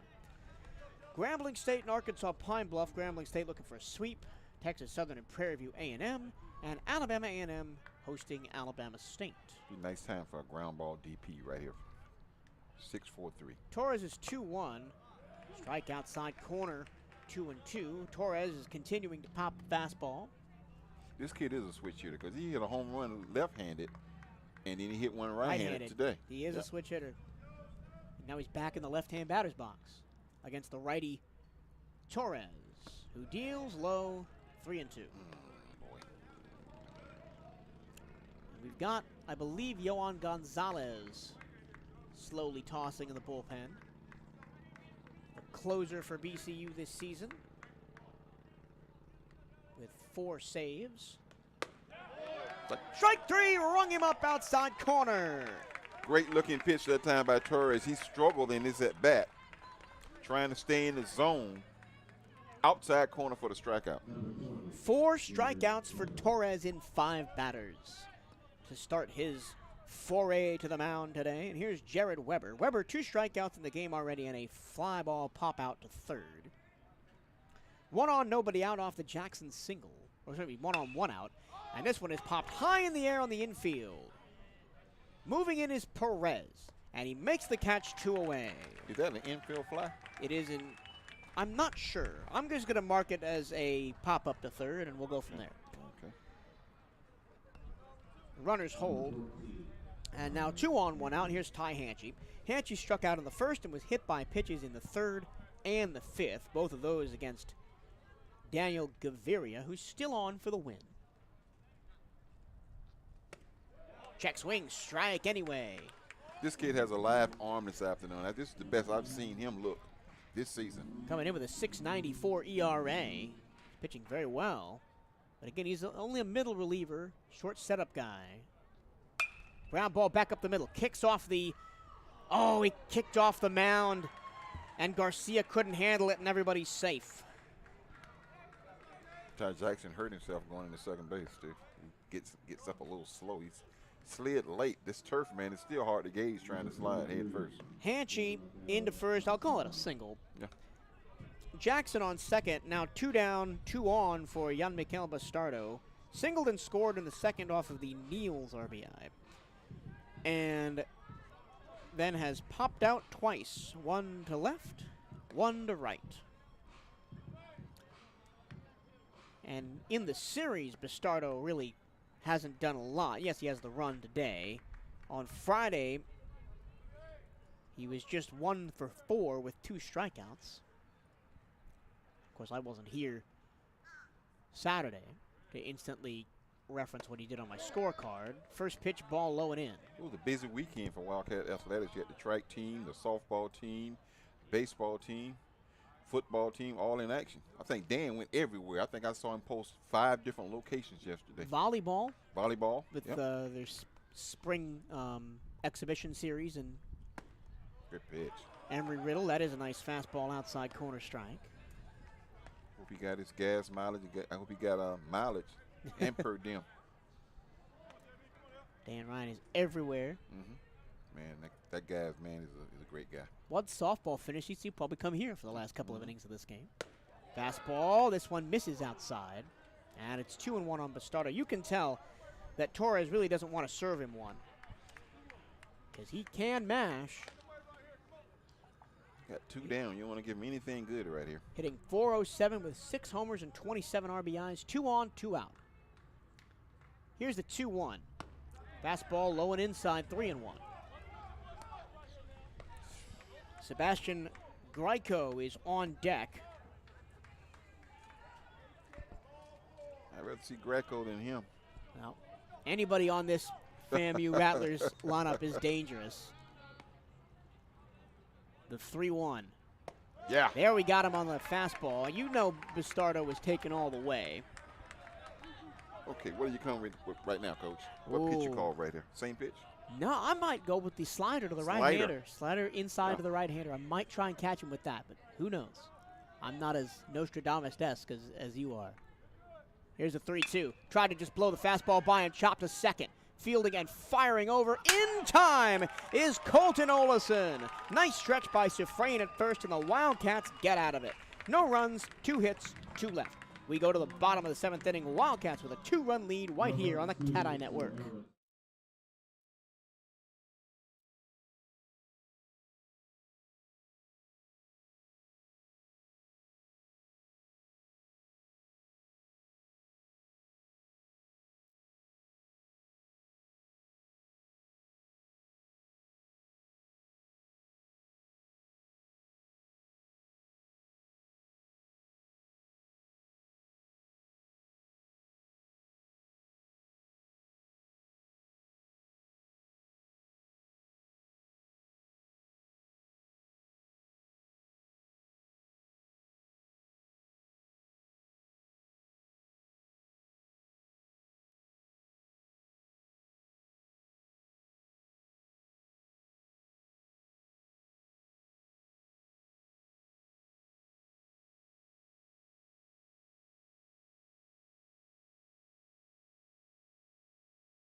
Bottom of the 7th we go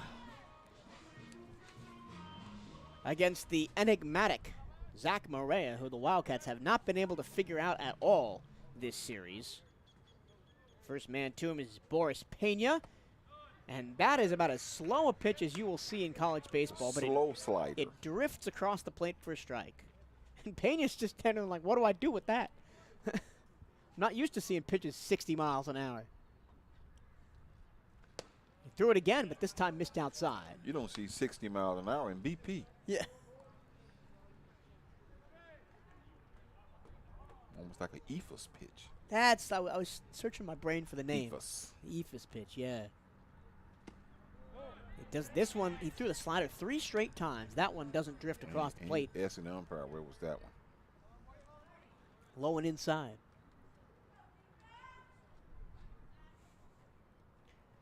Mota deals. This time he came with the fastball. His fastball only sits probably in the low 80s, 81, 82. It's just that motion. We've seen him a few times now. We should be able to kind of hit him. You know, it's that awkwardness of not really seeing the ball out of his hand well. You're not used to that kind of rising action that he can get. This one is hit in the air to right. Brown, easy catch, steps in, and there's one away. Now here's Robert Moya. We've been gassing him up all game, but he's had a tough day of it. Walked in the first, fly to center on a pop-up in the second, and then grounded to short in the fifth. Nobody's on base now. Maybe his approach will be different. He won't be trying to swing for the fences. Well, he's actually he was on with nobody on to the first. That's when he drew his walk, and in the fifth there was nobody on. But he came up with the bases loaded in the second. Wildcats already had a 2-0 lead at that point. No, excuse me, they already had a 4-0 lead at that point. We thought, oh man, here we go. We might blow this one open. And he flied out harmlessly to center field. Speaking of center field, Ty Jackson is once again all the way 3 steps from the warning track. Ball low, count 2-0.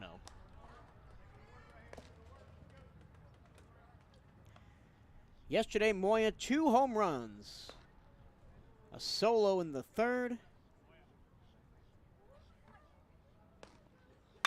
And he hits this one high in the air to center field. And the wind blowing in doesn't help him. He hit that one hard, but not quite hard enough. And there are 2 away. The Jackson had him played perfectly. Just a couple of steps, moved in, made the catch. If that wind is blowing out, that ball's gone. To the warning track, at least. And now here's Manny Safrain, who did pretty well yesterday. He started a 2-out rally last time.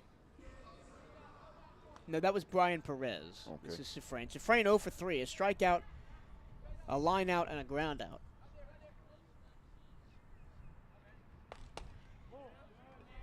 That strike zone getting small now. This is the first time that he has seen Morea, excuse me. Okay, yeah, because he didn't play the other night.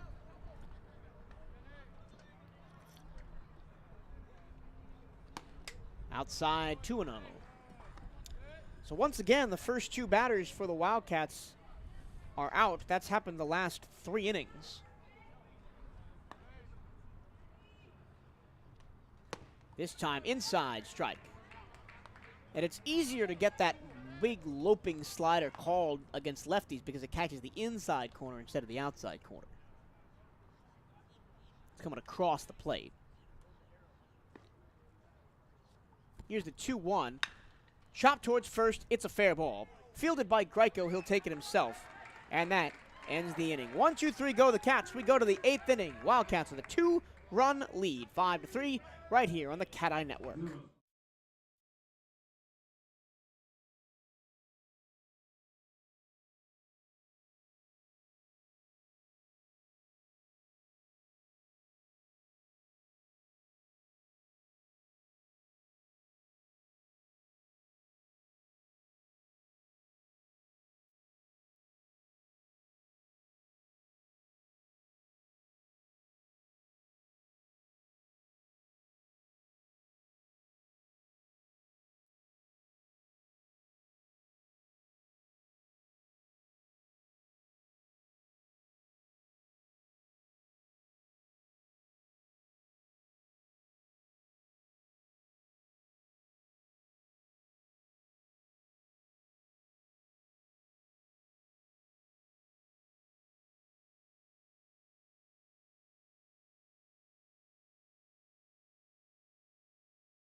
To the bottom, well, excuse me, to the 8th inning we go. And on for the 6-out save is Yohan Gonzalez. Gonzalez 2-0 in 9 appearances with 4 saves. He's got a .394 ERA in 16 innings pitched, giving up 7 runs on 16 hits, struck out 24 and walked just 3. Here's Sebastian Grieco. Grieco struck out in the 2nd, singled and stole a base in the 3rd. Also has the RBI that scored Perini. Swing and a miss, fastball upstairs. Sunderland Park, Lady Wildcats 3, Alabama State 1, top of the 7th. So that game still has not gone final. They're taking their sweet time over there. Oh, yeah. They want to play 4 hours like we can. Check swing off the hands of Grieco. And then in the 5th, Grieco flied out to right field. Highland Hall's had some work to do today. A couple of balls hit out his way. Helene Gonzalez, 102 pitches so far this afternoon. She's given up only 2 hits. Yesterday, Bailey Greenlee for Alabama State pitched over 100 in the loss. Upstairs, 1-2. Not chasing is Grieco.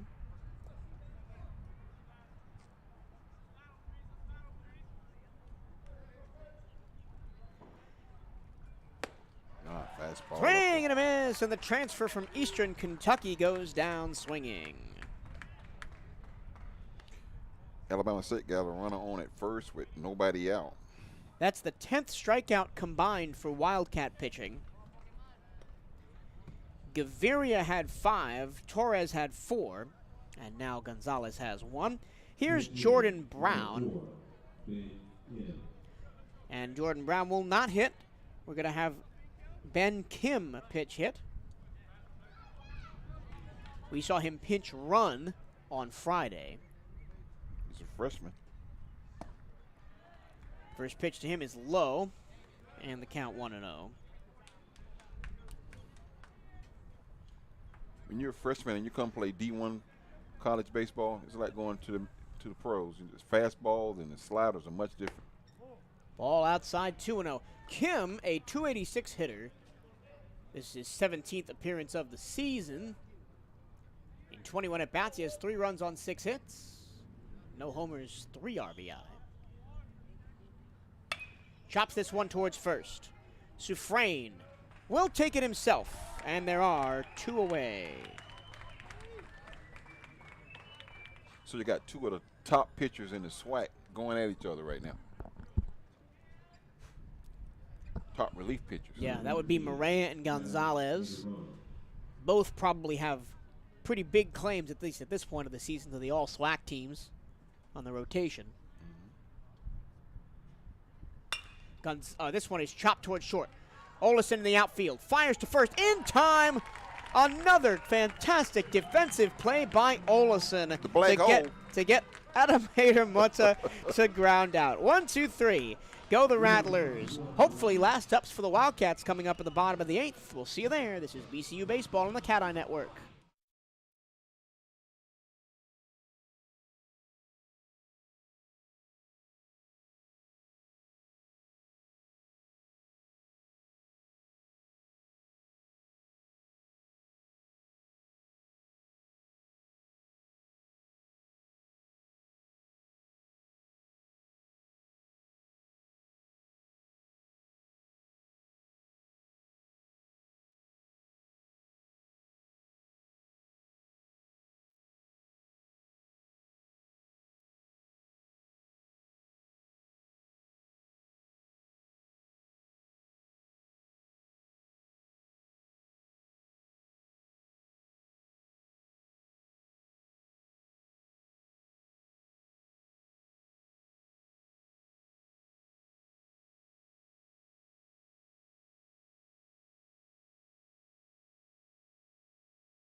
Back here for the bottom of the 8th, Wildcats try to increase a 2-run lead and give Yohan Gonzalez some run support going to the 9th.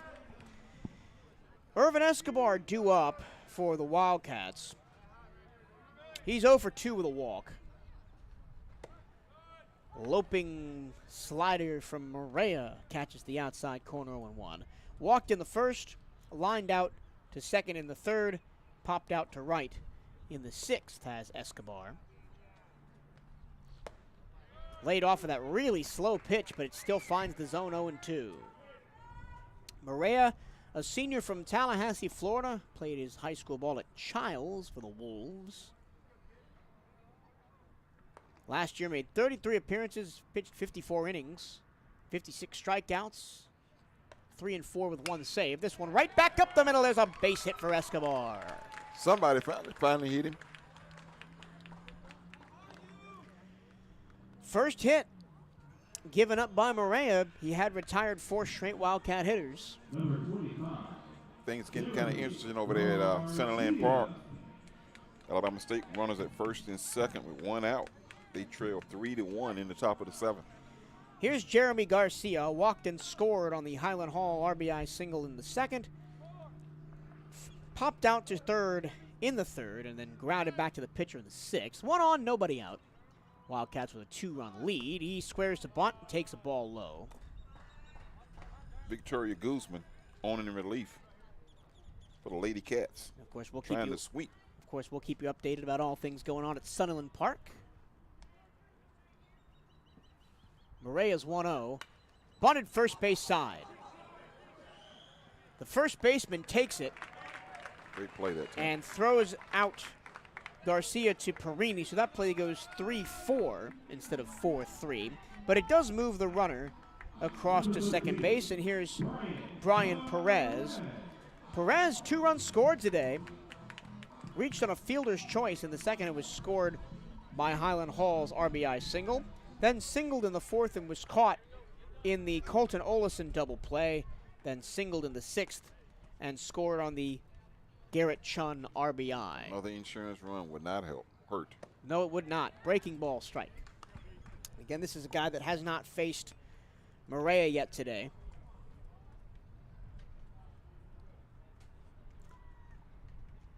Escobar on second, 1 down. Here in the bottom of the 8th.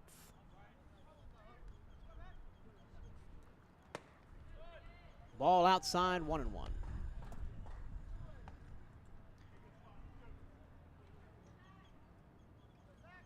Dallas teased through 85 pitches before he was removed, and a pretty good 85 pitches he did throw. Just got in trouble a little bit in the 6th. Perez really tried to slow his bat down to catch up with the slider. All he could do was foul it off. You got the bases loaded now at Sunderland Park. 1 down. It's getting tight over there.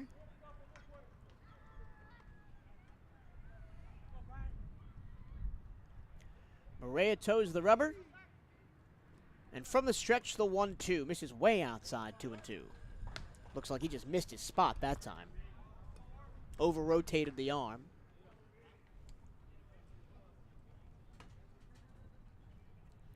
Wildcats trying to win their last game of a 12-game homestand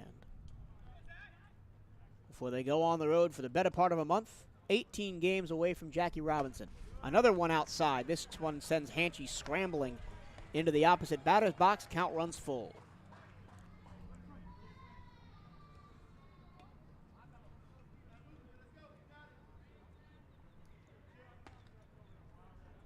Defense playing straight away. Infield faded to the left-hand side to try and catch a pull hit. And Perez does pull it, but he pulls it foul into the BCU dugout. He stays alive with the full count.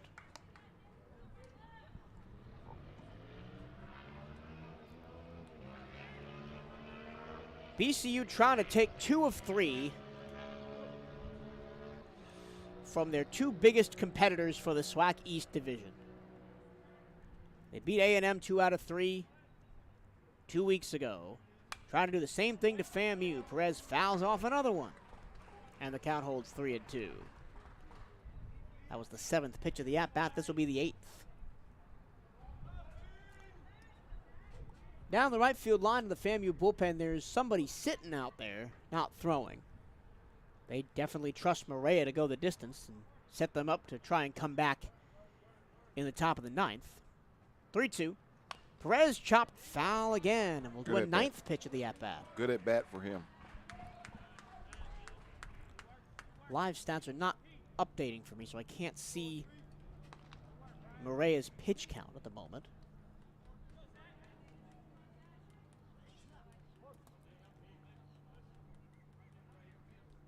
Maria does this thing where he dangles his right hand and wiggles his fingers as he stares in to get the call from the catcher. Now he deals. Outside batter's box, ball 4. What a AB by Brian Perez. Got down 0-2 and battled back for the walk. And there's runners on first and second with 2 outs, and here's the top of the order with Colton Olson. Correction, there's 1 out. Number 2, Colton Olson. So Escobar on second. Perez on first. Here's Olson. They're going to go to the bullpen. They are going to go to the bullpen. 3 balls and 2 strikes with the bases loaded at Centerland. So if you're Coach Shoup here for Florida A&M, what is, I'm trying to think of a world where I would take Maria out. And he's been pretty good up to now. Maybe he's gassed. Maybe. He threw a lot of innings in relief on Friday. Didn't pitch yesterday, and then has come in and thrown 3 1/3 right now today. And let's see who the Rattlers will turn to try and get them out of this jam. First and second, 1 out. Grant Harrison comes into the ball game. We hadn't seen him, have Yes, we have. He got the last out on Friday. He came in for 1 batter. He got Pena to ground out, and that was the end of the ball game.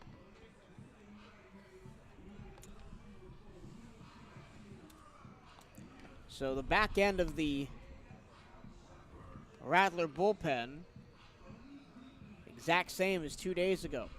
Grant Harrison 1-2 in 10 appearances with 2 starts. He's got 2 saves.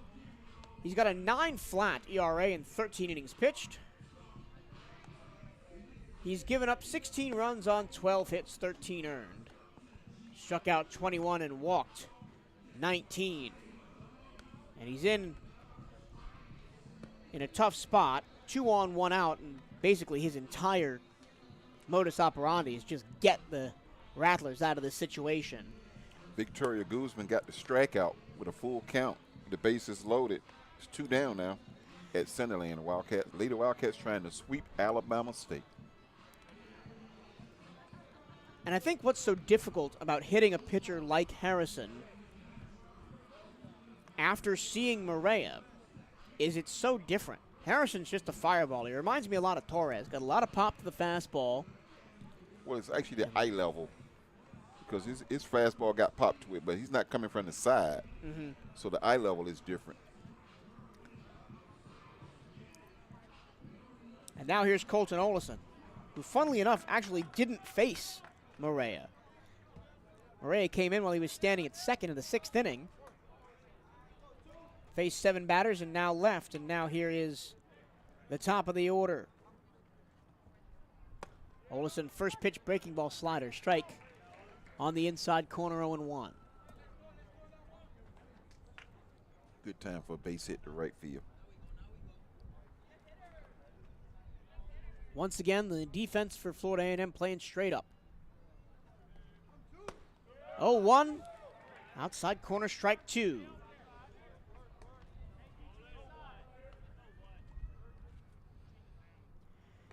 Grant Harrison, a junior from Tallahassee, playing for his hometown team, transferred from Tallahassee Community College. The 0-2. Olson fouls it off. We'll do it again.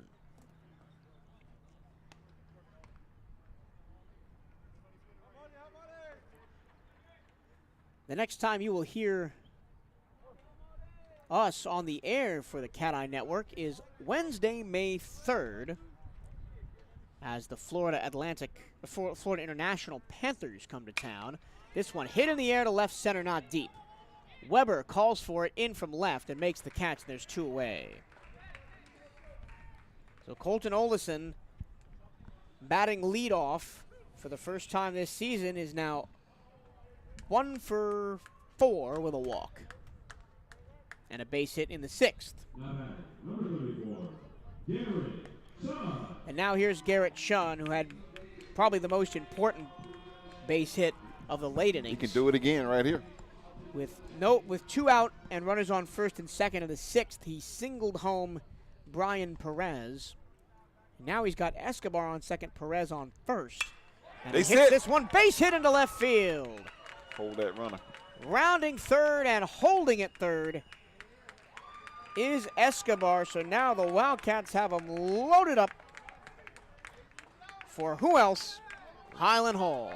All right, mano y mano right here, man. Fastball hitter with a fastball pitcher.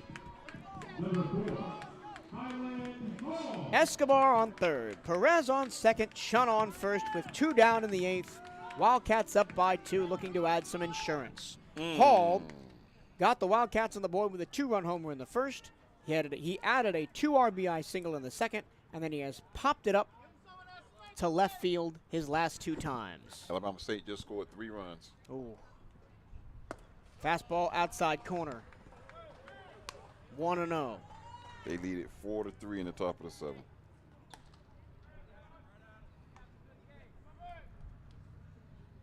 Still can get the sweep with offense in the bottom. They got to come back like they did yesterday. Took extra innings yesterday to beat the Hornets. Here's the 1-0. Went with the changeup. Boy, he's biting for that fastball. He stayed back that time. You see him wiggling his right leg in the batter's box. Yeah. But he's looking for that fastball to yank it. Something on the green bit, scores 2.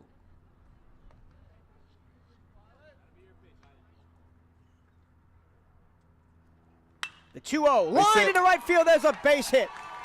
Coming home to score is Escobar. Rounding third is Perez. Here's the throw to the plate. He is out as he was tagged on the arm by Hanchey, and that ends the inning. But the Wildcats get 1. They increase the lead to 6-3. We go to the 9th inning, 5-3. 5 RBIs. Well, 5 RBIs for Highland Hall. We go to the 9th inning. Wildcats looking to get a series win over Florida A&M when we come back. This is Bethune-Cookman University Baseball on the Cat Eye Network.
Stay up to date with everything Bethune-Cookman University Athletics by checking out the Wildcats on social media.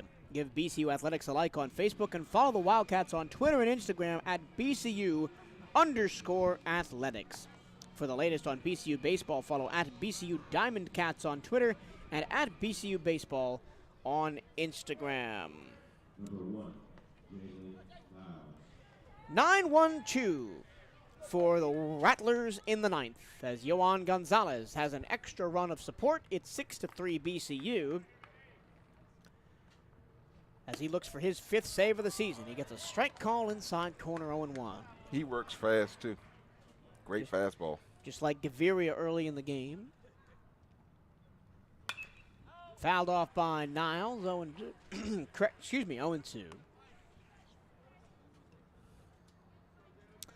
Gonzalez, a senior from Santiago in the Dominican Republic.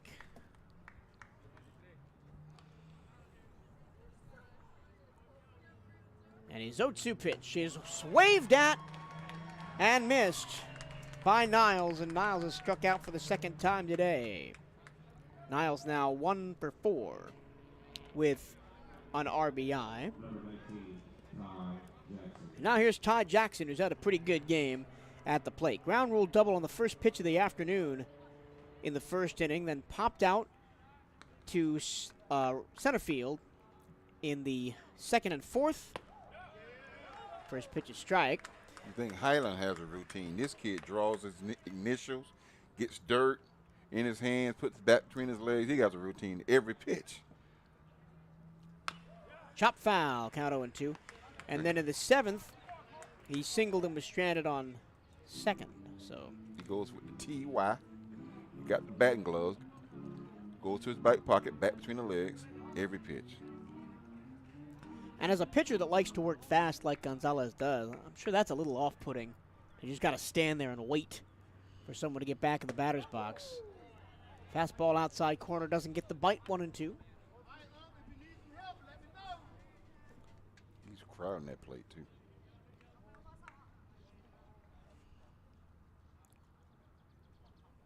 Again, missed upstairs and away. I don't think that one was planned. 2-2.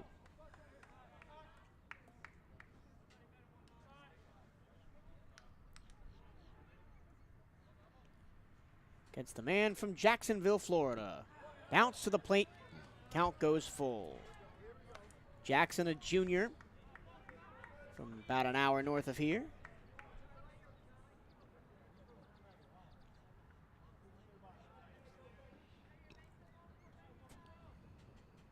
Looking to keep the Rattlers in the ball game. Payoff pitch, swing and a miss. He blew the fastball right by him. And the Rattlers are down to their last out. Nice looking fastball that time. He worked the inside part of the plate, got a couple of high fastballs to change the eye level, snuck a fastball outside corner. And now here's Joseph Perini, who's probably been the player of the series for the Rattlers. Yeah, this kid has hit the ball well all weekend. Home run right-handed and a home run left-handed. He's 2 for 4 with 2 runs scored. He had a single and scored in the 3rd and a solo shot in the 5th. Popped to left in the 1st and then struck out in the 7th. First ball is outside. And Gonzalez deals this one, grounded to first. This could be it. Sufrain flips to Gonzalez, and this one belongs to the maroon and gold. Great series for Coach Hernandez and his ball club. One pitch away from sweeping this whole series. The home run to center field by this kid beat us Friday night. But yesterday the Cats come out and scored 9 runs. Great pitching. This afternoon they jumped on them early. And we see the Wildcats go up to tie FAMU now for the lead. And they will have the lead in the SWAC because of tiebreakers. How about that for a finish to a 12-game homestand? They win every game but 3. They dropped 1 to Bama A&M, swept Mississippi Valley State, lost to USF, and then beat Stetson, and then took 2 of 3 from the team from the highest of the 7 hills. These teams, you know, we've been harping on it all year. SWAC baseball in the East is very, very, very strong. And Florida A&M is a great ball club, and we'll have to see they're going on the road also. So between these two teams, we have to play well. I will get you your team totals in a moment.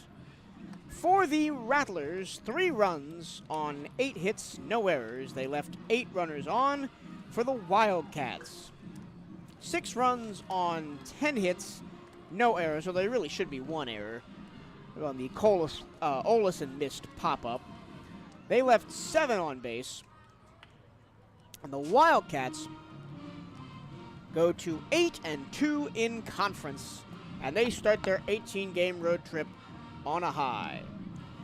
Might be good to get away from Florida a little bit, get off the turf, get on some real grass and some real dirt, play some baseball.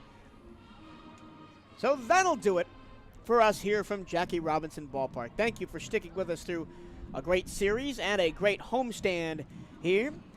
For Bryce Wojnowski, Daryl Natil, and myself, Michael Turillo, have a great rest of your Sunday, and hail Wildcats.